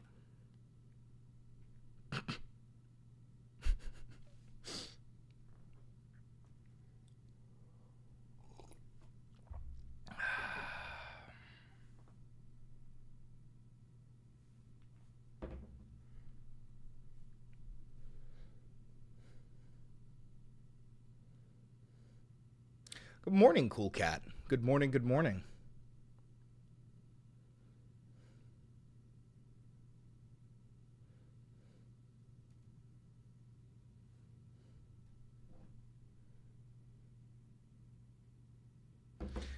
Thank you for the $10 donation, Dustin Newell, for the awesome work you do. Appreciate that, brother. Thank you very much.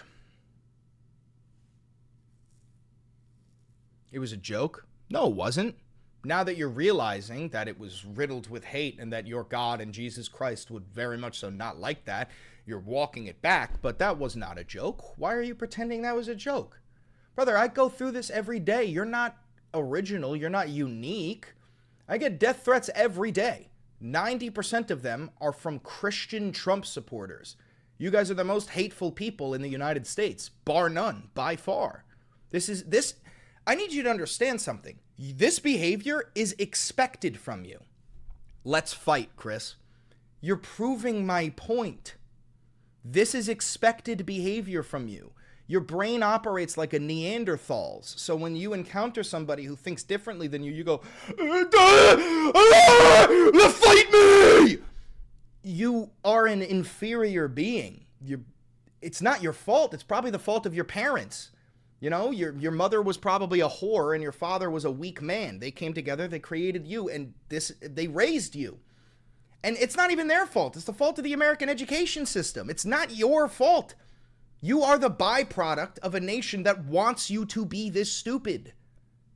It wants you to be this stupid. You're the perfect candidate for a Trump supporter. Two men can't battle. No.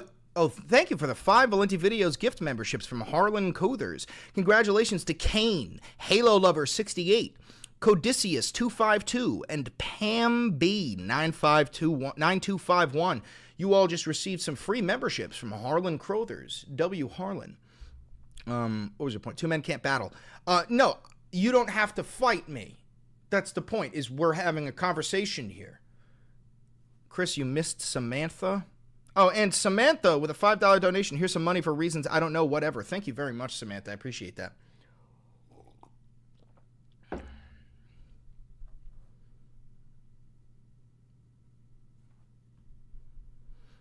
Two men shouldn't have to battle, you fucking mongoloid. We should be able to use words and civility before engaging in conflict. That's too complex for this guy, okay?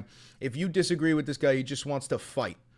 300 years ago, men like me took your wife and kids.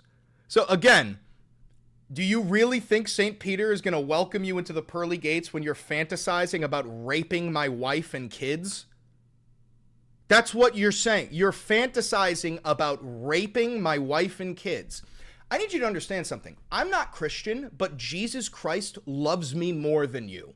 Or he would. If both of us dropped dead right now and went up there, you're not getting in. You're fantasizing about raping children. Chat, please clip this. This guy is fantasizing about raping children. He said, 300 years ago, men like me took your wife and kids. You are literally, proudly fantasizing about raping children. Clip this. Clip this. Post this. Show the world what these fucking subhuman rats are like. You are a fucking child rapist. You're a pedophile. Sclavi, you just admitted to being a pedophile. I'm recording this. What's up, guys? Welcome to the Valenti Videos broadcast. I'm your perfect and humble leader, Chris Valenti. I just wanted to broadcast what you're up against. You're not up against intellectuals. You're not up against people who are capable of critical thinking and logic. And we know this because we've had a dedicated hate watcher in my chat all day. His name is Sclavi. We're going to pull up the chat logs. And he's been arguing for Trump. He's been arguing to terminate the Constitution. He's been arguing that due process shouldn't matter. And he is now at the point where he is saying that he would like to rape my children. Now, note, I don't have children. But what he said was, 300, let me get the chat up for you. 300 years ago, men like me would take your wife and children, okay? Immediately, once he starts realizing that we're calling him out for being a pedophile, which he is, and a rapist, which he wants to be, he immediately starts backtracking, okay? So this is going to be a short video, but what I want you to understand is that you're not up against other people. These are subhuman beings that fantasize about raping and murdering your wife and children. And they are publicly willing to state this stuff because the Trump regime has emboldened them to the point where they feel comfortable saying this because that's the leadership. I mean, Trump is a rapist. He raped E. Jean Carroll, so why not? We're going to be posting this online. We're going to make sure that this guy gets the consequences that he deserves. And, yeah, thank you for tuning into the Valenti VOD. If you're here live, you keep going. If you're watching this pre-recorded on YouTube, don't forget to like, comment, subscribe, hit that notification bell, and click that video right over there. Thank you very much. Let's see if we can get his profile up. Fake news. Sclavi, it's recorded. The chats are recorded, Sclavi.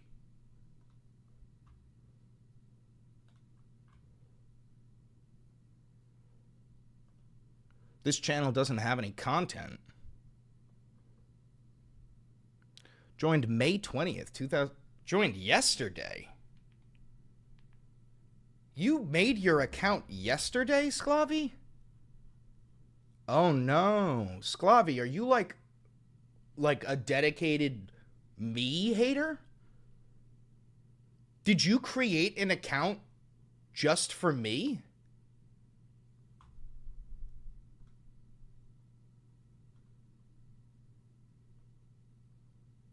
Sclavi?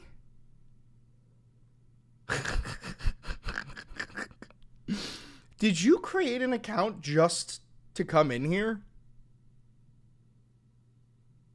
I said that way earlier. I guess you missed it. Yeah, I missed it. That's hilarious. Did you just want daddy's attention? Because you did get it. You did get it.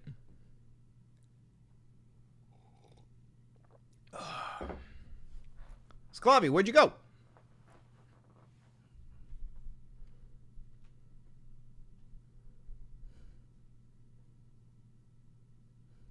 Sclavi?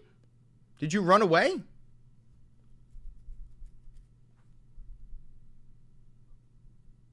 Sclavi!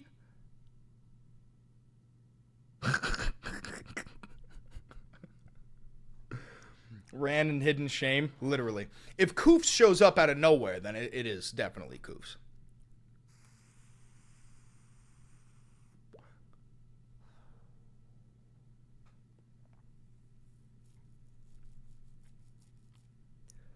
Thought no tax on tips was never going to happen. No, nobody said that.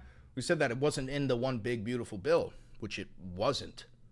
What you're probably talking about is how the Senate approved the No Tax on Tips Act. That's not the one big beautiful bill. And also, it still has to be approved by the House. Nothing has changed. You're still paying taxes on your tips. Bro, I can't believe Sclavi ran away like that. You repeatedly said it was never going to happen. Never once did I say that. Never once did I say that.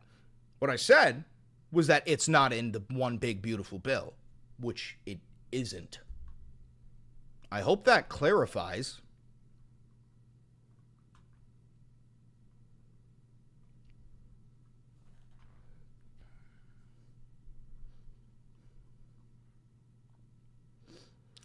No tax on tips happened? No, it didn't, guys. The bill is called the No Tax on Tips Act.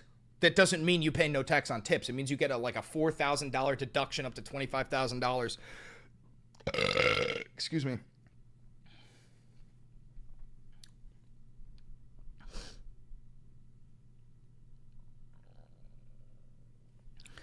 Yeah, no, dedicated hate watchers are infatuated with me. It's goofy. Anyway. Let's make this fucking video about Project Esther already.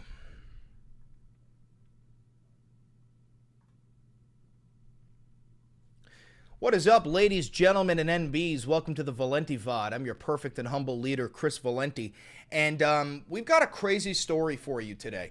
The Israelis have this undercover secret operation called Project Esther. and it is their way of infiltrating the United States and destroying the First Amendment.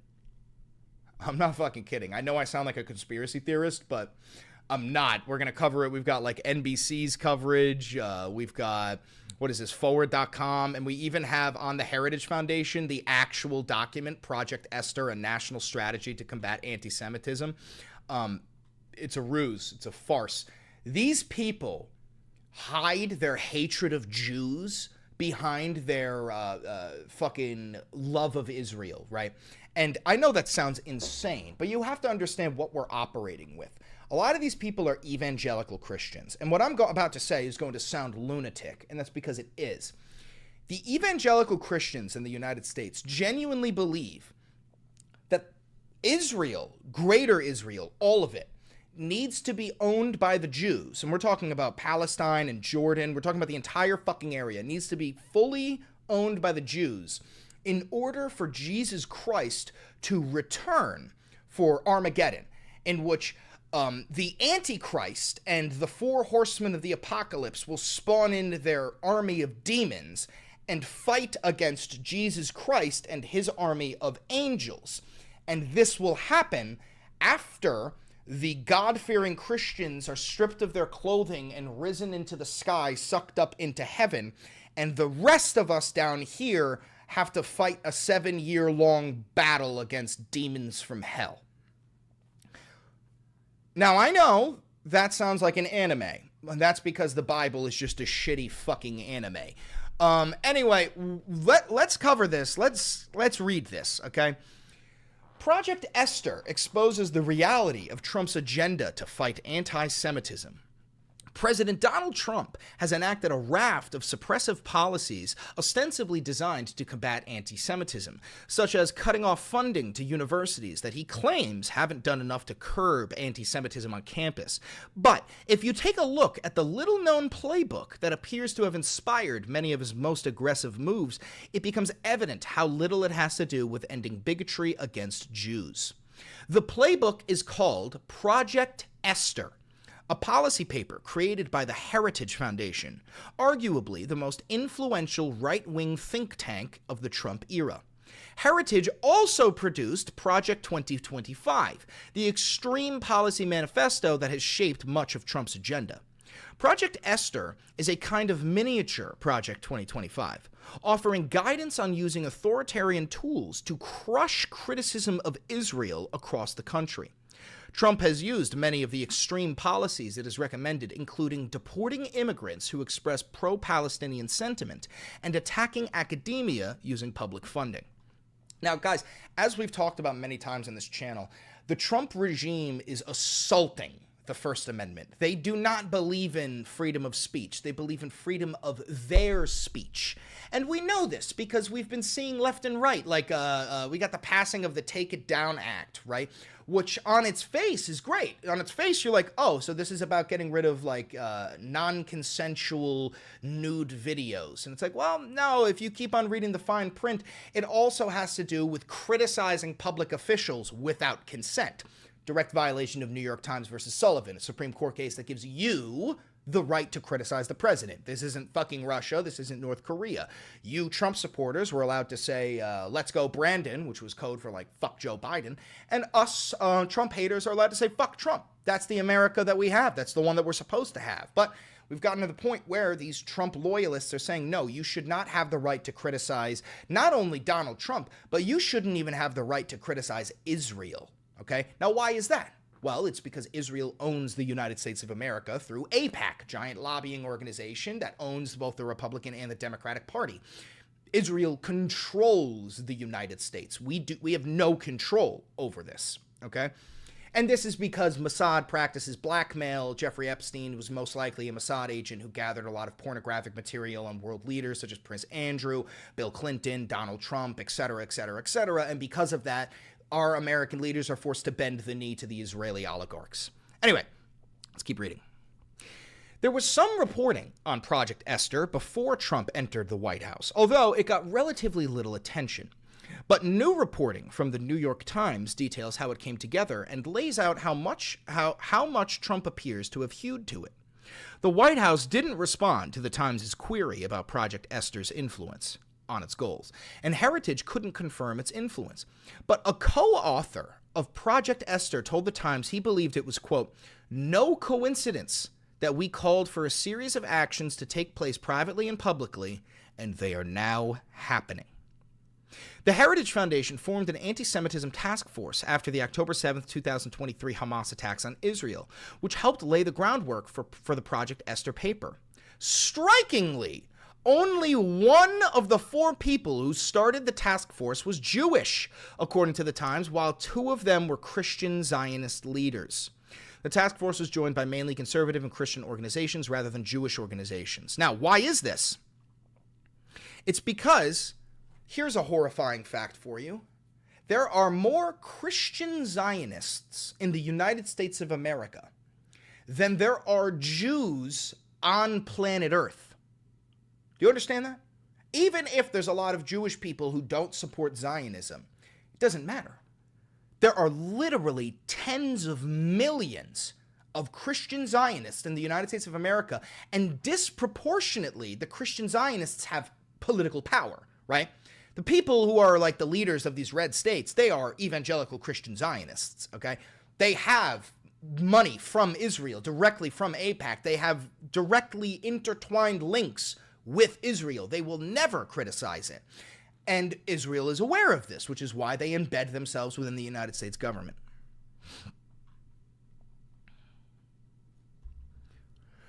In a pitch deck that Heritage used to entice donors for the task force, George Soros, a Jewish billionaire and the boogeyman at the center of countless anti-Semitic conspiracy theories, is listed at the top of the, quote, masterminds behind what it calls an anti-Semitism ecosystem. Now, note, George Soros is not only Jewish, but he is a literal Holocaust survivor.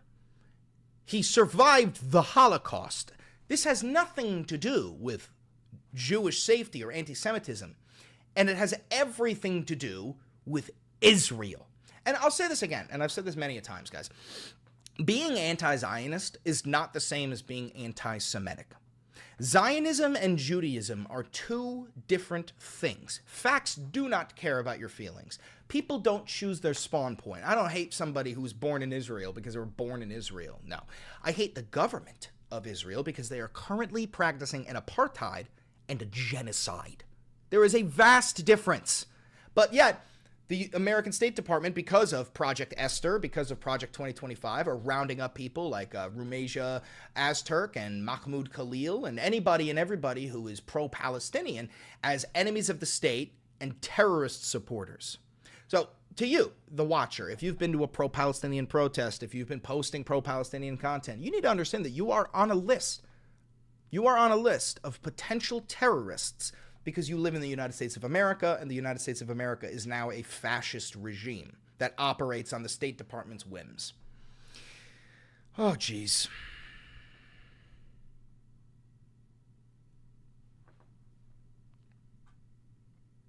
In a statement of purpose, the task force identified anti-Zionism as, quote, hatred against Jewish people, even though there has long been a tradition of anti-Zionism across the international Jewish community, and it isn't inherently anti-Semitic to criticize the ideology of Zionism.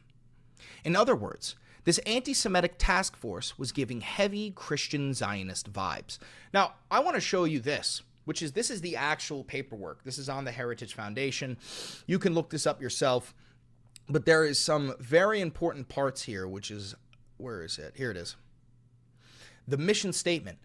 The National Task Force to Combat Anti-Semitism leads a coalition to dismantle the infrastructure that sustains the HSN and associated movements' anti-Semitic violence inside the United States of America within 12 to 24 months to restore equal protection under the law for all Americans. So, Israel has a timeline that within 1 to 2 years, they want to completely get rid of the First Amendment within the United States of America. Okay. Our intent is to organize and guide all willing and able partners in a coordinated effort that employs all available resources to combat the scourge of anti-Semitism in the United States. Now remember, this is not what they're fighting against. They don't give a fuck about anti-Semitism. This is about anti-Israeli sentiment, anti-genocide sentiment. Our hope is that this effort will represent an opportunity for public-private partnership, quote, and when a willing administration occupies the White House. So this was written up before Trump got into power, and it's all happening before your very eyes. This is because Trump sold the nation to the highest bidder, and Israel has a fuckload of money. Anyway, listen, if you're watching this live, you stay. If you're watching this pre-recorded on YouTube, don't forget to like, comment, subscribe, and hit that notification bell. It costs you nothing, and it helps me immensely. On top of that, this is real independent media. I got no funding, so if you do want to help support the channel, you could become a patron on Patreon for $5. You could become a member on YouTube for $5. You could buy some dope-ass Valenti Videos merch down below, and you can use a 40% off discount code for the Vantage subscription on Ground News, located in the description down below. And do me a favor, click that video right over there. I promise you it's an absolute fucking banger. I'll catch you.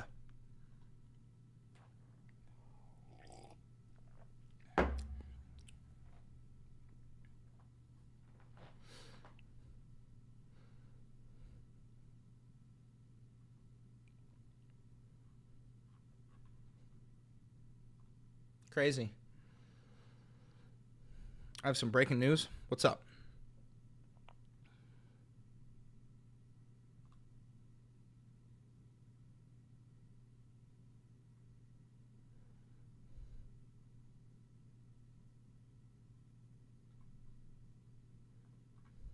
Thank you, Senator King.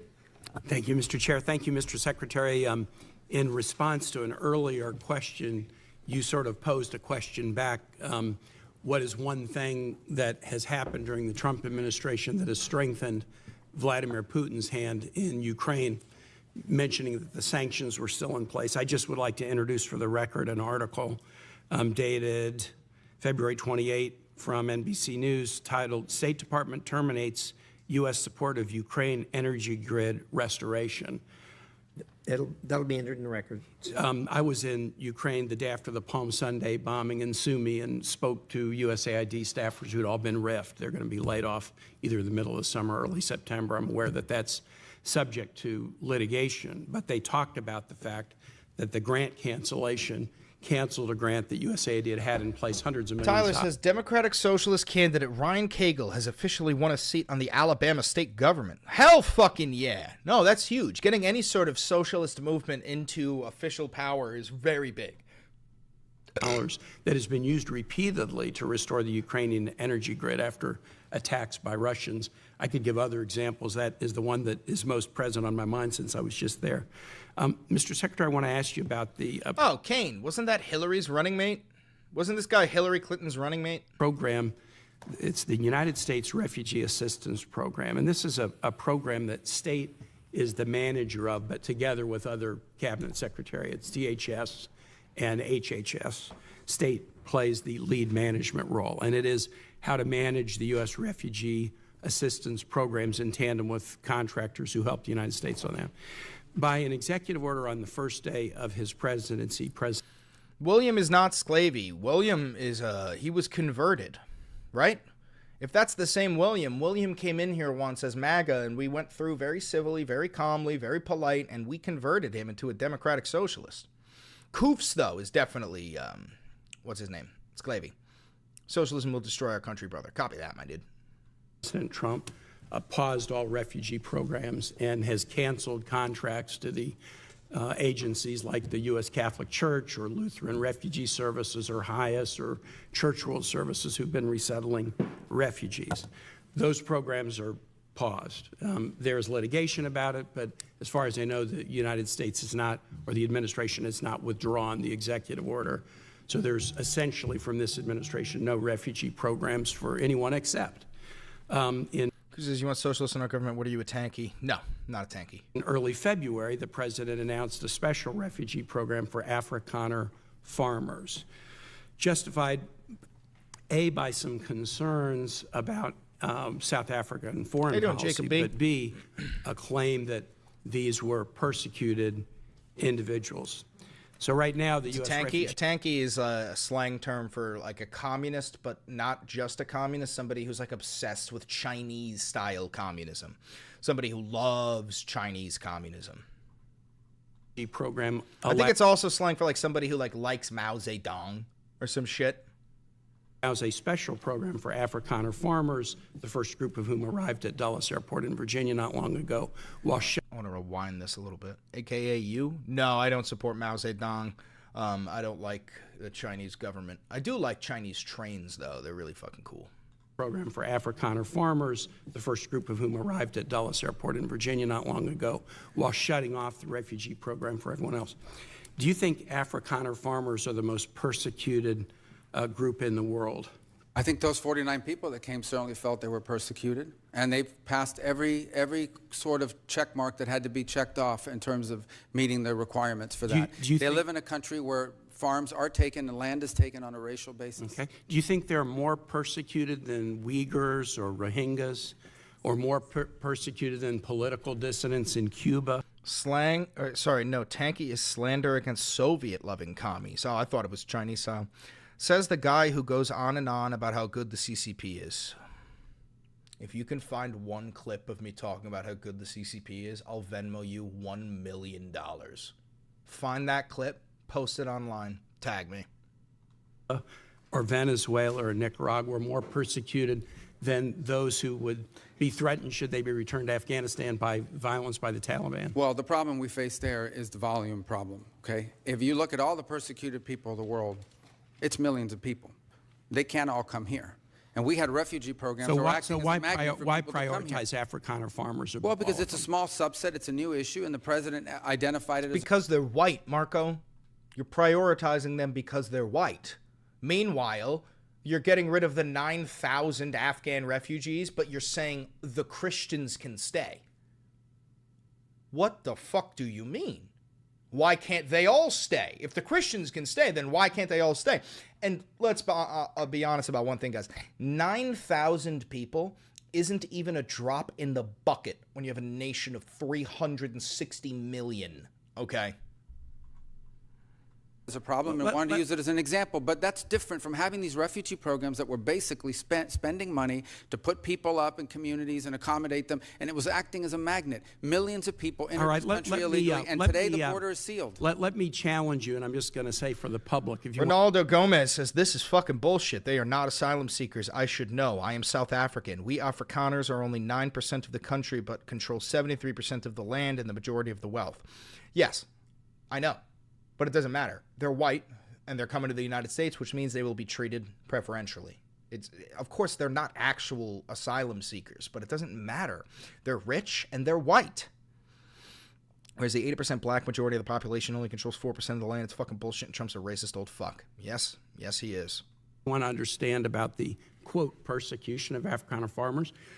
Go look at the composition of the South African government. Since July of 2024, there's a government of national unity, and the opposition party to the ANC, the Afrikaners are the most discriminatory group ever in the world right now. You're right. They are. They practice discrimination consistently. I don't think you meant to say that because you don't know how to spell, but yes, you just proved my point. You just argued for my point that the Afrikaners are some of the most discriminatory groups ever. Yeah. You probably meant to say discriminated, but you didn't. Party, the Democracy Alliance, is part of the governing coalition.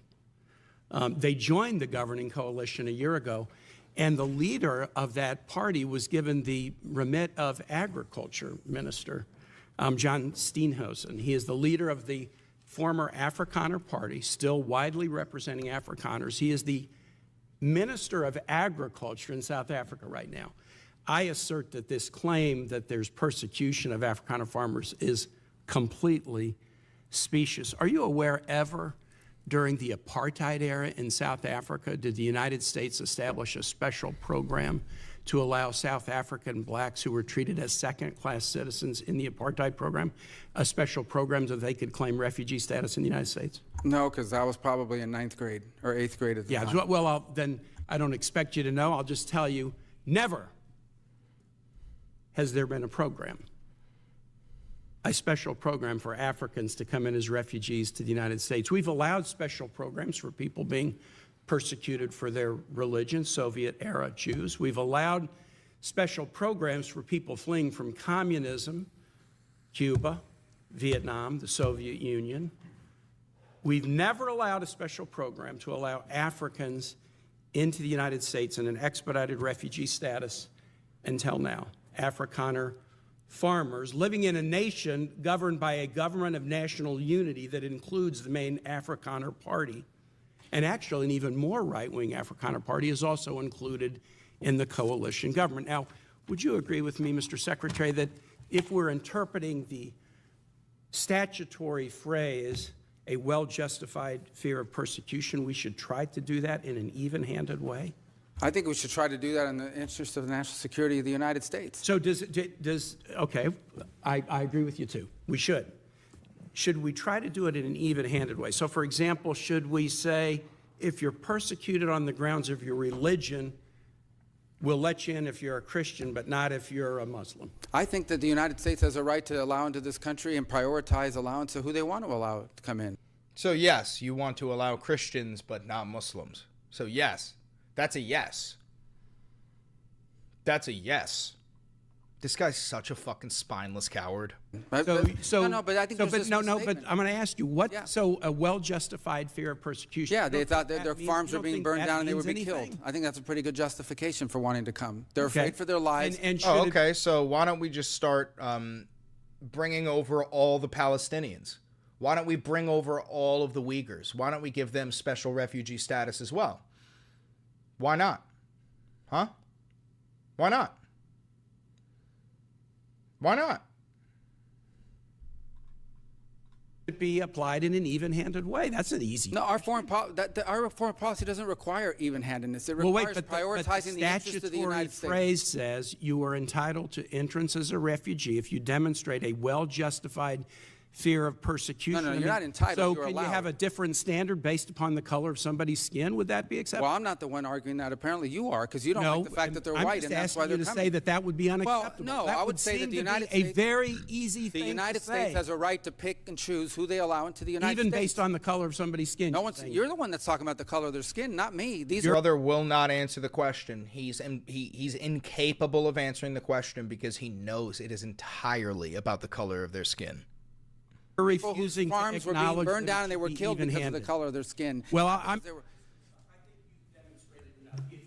Well, you've demonstrated enough because you think anyone should be allowed into this country for any reason because they met a certain criteria. Who has said that? We are going to prioritize people that come into our country on the basis of what's in the interest of this country. That's a small number of people that are coming. But you said this weekend that but there in other would be more. cases, it's harder to vet. In other cases, it's more difficult. And by the way, the United States admits people every year. 1 million people come to this country every year legally. 1 million and people now a year come to this there country is legally. one group of people that have an easy pass into this country. For the first time, this administration has said Afrikaners get an easy pass and refugee programs for the remainder of the world are shut off. And you can't say to the American public that we should apply this statute in an even-handed way. No, I think it should be applied in a way. No, you shouldn't be shocked. It should be applied in the national interest of the United States. Our immigration policy should be based on the national interest of the United States. He's literally Hispanic, dude.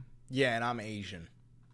Period. End of story. If there is a subset of people that are easier to vet, who we have a better understanding of who they are and what they're going to do when they come here, they're going to receive preference, no doubt about it. There are a lot of sad stories around the world. Millions and millions of people around the world. It's heartbreaking. We cannot assume millions and millions of people around the world. No country can. So you have to have a process of deciding who do you prioritize, who do you allow in. We do it all the time. We do it in our immigration system now under our current laws. Unfortunately, it's primarily based on family connection and not on what they're going to contribute to the society from a merit standpoint. That should be changed, but that'll require statutory changes. But the bottom line is this notion that somehow we have to accept anyone who wants to come to the United States. Thank you, Mr. Chair. Good morning. Good morning, Madam Secretary. Secretary Noem, the White House Deputy Chief of Staff. White South Africans can assimilate better. Why is that? Why do you say that? Thank you, Mr. Chair. Good morning. Good morning, Madam Secretary. Secretary Noem, the White House Deputy Chief of Staff recently said that the Trump administration is actively looking at suspending habeas corpus. Last week you were asked about this, and I want to clarify your position because it's obviously really important to get this right. So, Secretary Noem, what is habeas corpus? Well, habeas corpus is a constitutional right that the president has to be able to remove people from this country. No, Wrong. What? Wrong. You're the head of DHS. You're the head of the Department of Homeland Security, and you don't know what habeas corpus is? Suspending habeas corpus. Last week you were asked about this, and I want to clarify your position because it's obviously really important to get this right. So, Secretary Noem, what is habeas corpus? Well, habeas corpus is a constitutional right that the president has to be able to remove people from this country and suspend their right to. Let me stop you, ma'am. Habeas corpus, excuse me, that's incorrect. President Lincoln used it. Excuse me. Habeas corpus is the legal principle that requires that the government provide a public reason for detaining and imprisoning people. If not for that protection, the government could simply arrest people, including American citizens, and hold them indefinitely for no reason. Habeas corpus is the foundational right that's... All right, we got to make a video about this.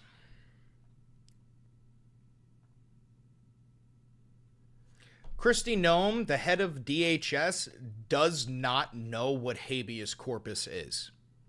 I'm not kidding. I have concrete evidence of this. She said it live on fucking C-SPAN.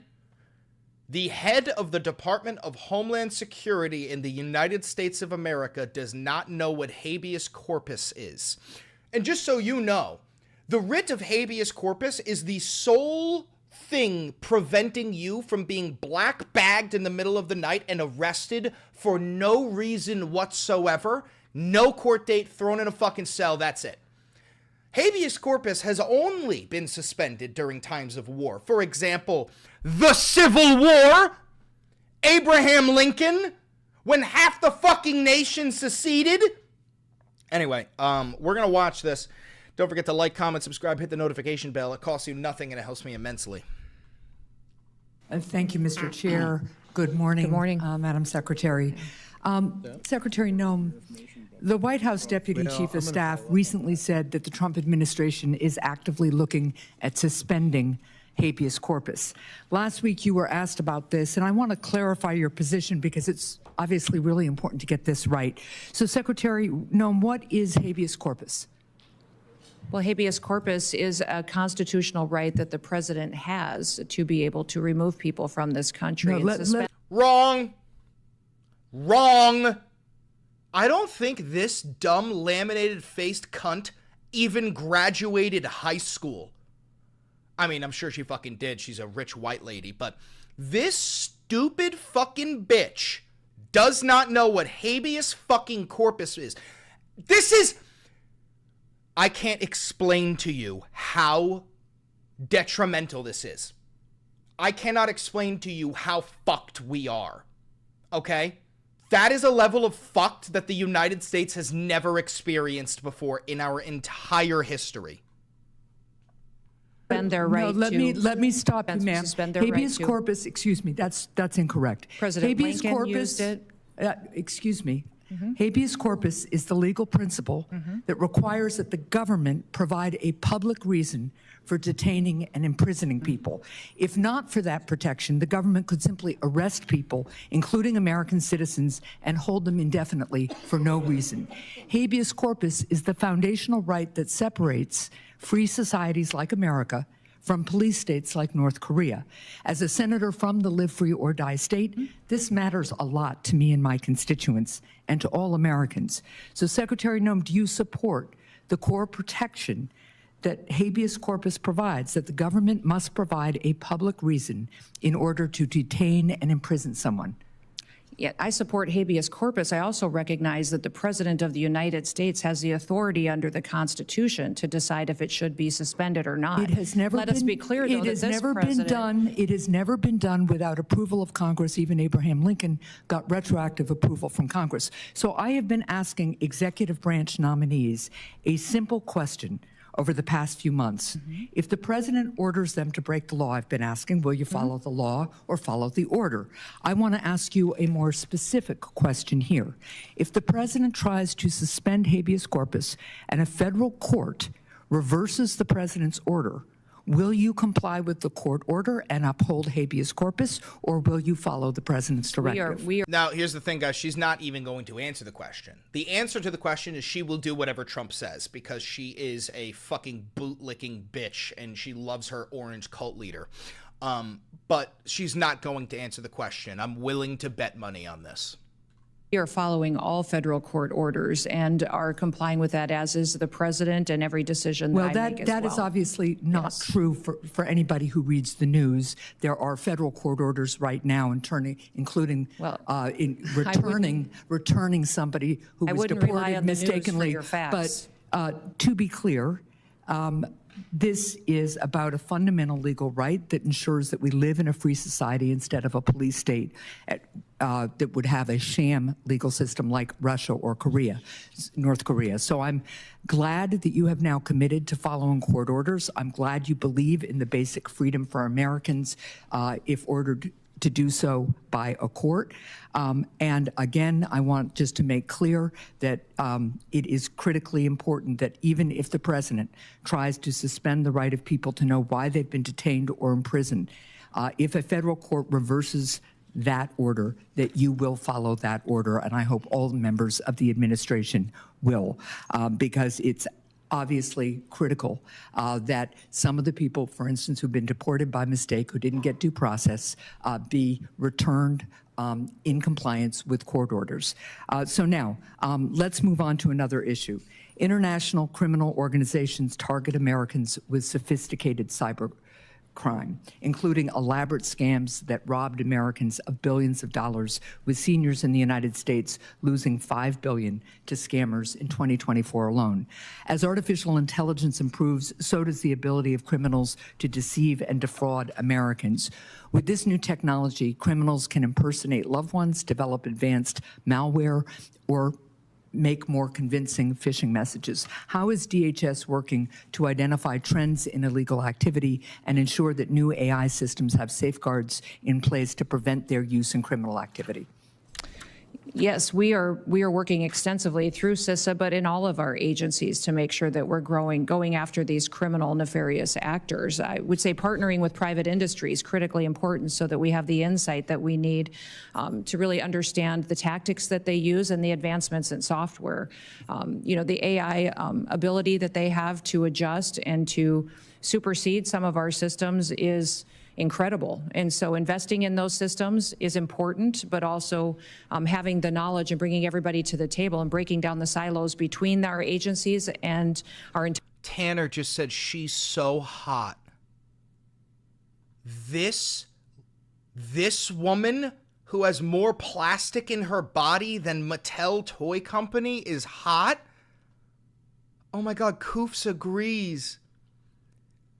Dude, Republicans are so fucking gross. They look at a woman like this and think they're hot. Intelligence agencies is important, so we all have the information that we need to get. Well, and that gets me to one final point and question here, because Senator Peters began to ask about it. There's been recent reporting that indicates that the Chinese government installed remote access to Chinese-made power inverters in the U.S., raising concerns that the Chinese government could try to disable parts of our power grid. And you made a comment following up on Senator Peters' question about the importance of not only working with private industry on this issue, as you would also want to work on AI, but also on working with state and local governments on cybersecurity. And can you just talk to me a little bit about how DHS is partnering with state and local governments right now on cyber? Well, that's one of the core critical missions of CISA, is to help those state and local governments harden their systems. We're extremely vulnerable by our weakest link. And so when you have a small state that doesn't have the resources it needs to invest in these security operations, then they're vulnerable to attacks and hacking attempts, and they can access our systems if they have a contract or a system that interfaces with the federal system.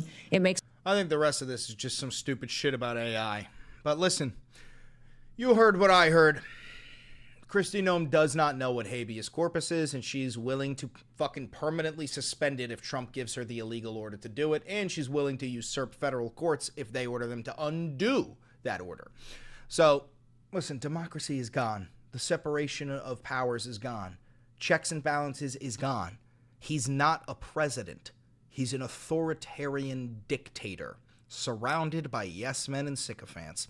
If you're watching this live, you stay. If you're watching this pre-recorded on YouTube, don't forget to like, comment, subscribe, and hit that notification bell. It costs you nothing, and it helps me immensely. Don't forget to click that video right over there. I promise you, it's a fucking banger. You guys want to hear the rest of the video? Sure.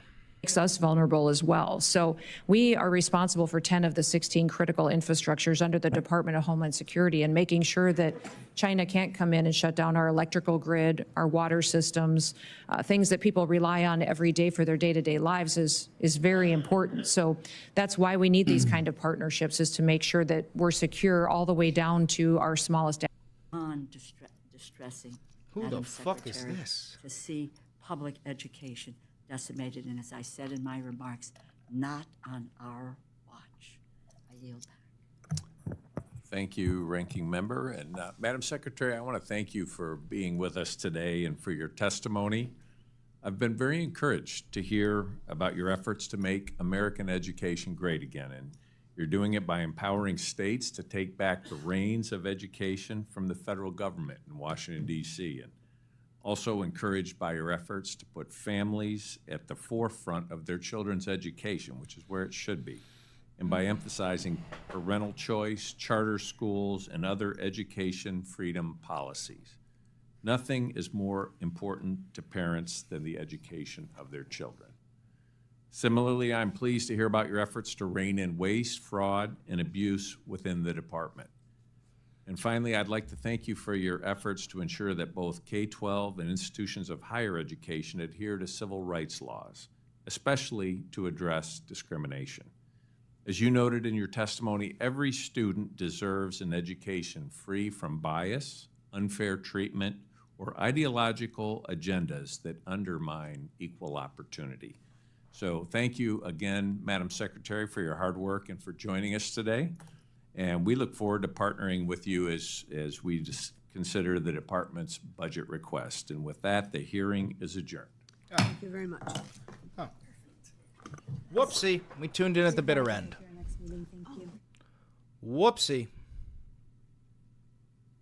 Boycott law that was signed by President Trump. I hate that allows this motherfucker. Governmental organizations like the United Nations to pressure U.S. companies into supporting boycotts against U.S. allies like Israel. I have introduced the IGO Anti-Boycott Act to close that loophole and hold the United Nations to the same standard as foreign governments. That is already in law. Would you support closing that loophole? Well, again, like any legislation, I'd want to see it, but the concept you've just outlined is one that I think the administration will be very supportive of. Appreciate it. I know my colleague, Mr. Moskowitz, touched on the Iran nuclear framework that is being negotiated. By the way, this is the guy who proposed the bill, what he's just talking about, making it illegal to boycott Israel. That's what he's talking about right now. I think we can all agree that Iran should not have a nuclear weapon, and I know you and the administration are working to prevent that. So I appreciate your efforts on that. Yeah, if I could respond. Yeah. Iran, while they claim to never want a nuclear weapon, if you ask them, they'd say, we're not interested in a nuclear weapon. We're just interested in enrichment. The problem is that if you can enrich at any level, 3.67 or whatever, you're 80% of the way there. All that requires now is a few months or weeks of time to get to the weapons grade. It makes them a threshold nuclear power. The Iranian position is they want civil nuclear energy. And if they want civil nuclear energy, meaning they want nuclear electricity for their country, nuclear generated electricity, there is a pathway to doing that. Multiple countries around the world do it without an enrichment capability. If, on the other hand, they want an enrichment capability, then that makes them a threshold nuclear weapons power, and that's an unacceptable outcome. And that's the reason why we have a problem with what they're doing now. And it's the reason why the president is imposing maximum pressure. Every single day, increasing number of sanctions are going on. And it's the reason, by the way, why the E3, the European three, are on the verge of instituting snapback sanction provisions against them by October of this year. And I want to thank you. When it comes to maximum pressure, last Congress, you and I led the SHIP Act. We passed that into law. And this administration. I have a theory that this gremlin-looking motherfucker wants to run for president in 2028. I think he wants to try and primary Trump. I genuinely do. Come back here if I'm right in a couple of years. has already taken significant steps to enforce this SHIP Act. His name is Mike Lawler. I firmly believe Mike Lawler is preparing to try and primary Trump in 2028 as a Republican. As well as the Iran-China Energy Sanctions Act to go after the financial institutions facilitating the trade. We previously, in a markup, passed the Enhanced Iran Sanctions Act to expand the authorities. Would you support that effort to continue to provide the administration with enhanced capabilities to crack down on this illicit oil trade? Absolutely. Very good. Thank you, Mr. Secretary. Thank you, Mr. Chairman. Representative Costa. Thank you very much, Mr. Chairman, for this important hearing today. I, too, like many of our colleagues here today, mourn the loss of our dear friend, Jerry Connolly, and our thoughts and prayers go to him and his family. Mr. Secretary, there are a couple different issues I want to touch upon here that have been raised, but I would like clarity on. I'm still stuck on them not knowing the purpose of habeas corpus. It makes me uncomfortable. Yeah, not only it shouldn't make you uncomfortable, it should make you fucking horrified. You should be fucking horrified. First of all, would you agree that the transatlantic alliance, the partnership post-World War II, has been a hallmark of freedom throughout the world? Yes, and it continues to be a strong feature of our foreign policy. Yes. You said that you had not discussed post-closures as it relates to those in Europe as part of your overhaul of the State Department. 4 are in France, 3 in Germany, 1 in Italy, 1 in Portugal, 1 in Brazil, not Europe. But and then I thought you said that no determination has yet been made with those post-closures? No, there was an article. Some of these are cultural places, like I forget the exact ones, but they're not even embassies or consulates. Hi, Mama. But they're not being closed. But I don't know where these things are coming from. I mean, people are putting stuff out there. Now, if listen, you could respond with a letter on that point, I would appreciate that. Sure. Well, I can tell you this: if the we find a Consul post General that's I know in wasteful, we'll Portugal close it. is our oldest. What's that? And the Consul General's post in Portugal is our oldest historically. I don't know where that's coming well, from. I mean, that's okay. a press report. We'll clear that up later on. Mr. Secretary, America has been the beacon of light for democracy.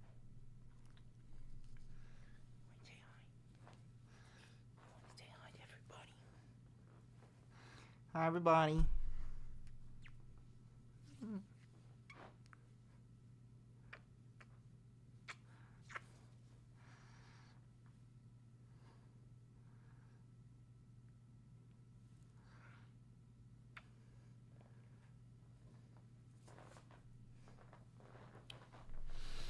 Luigi's a girl. Guys, Luigi's a girl.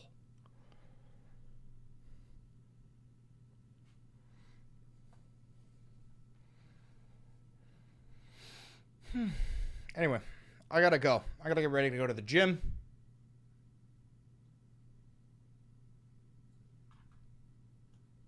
I got shit to do. Thummies to make.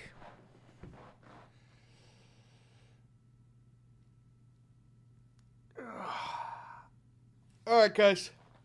Thanks for tuning into the Valenti Media's broadcast. Don't forget to like, comment, subscribe, hit the notification bell. And all that shit. And the Underground Communist Meetup. Yeah, we meet under the Brooklyn Bridge Fridays at 1 o'clock in the morning. The password is, what is it? The password is,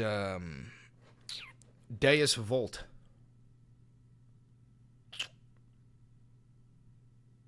Actually, no. The password is Sic Semper Tyrannis. All right, so I'll meet you guys under the Brooklyn Bridge, 1 o'clock in the morning. Sic Semper Tyrannis is the password. All right, guys. You have a good one.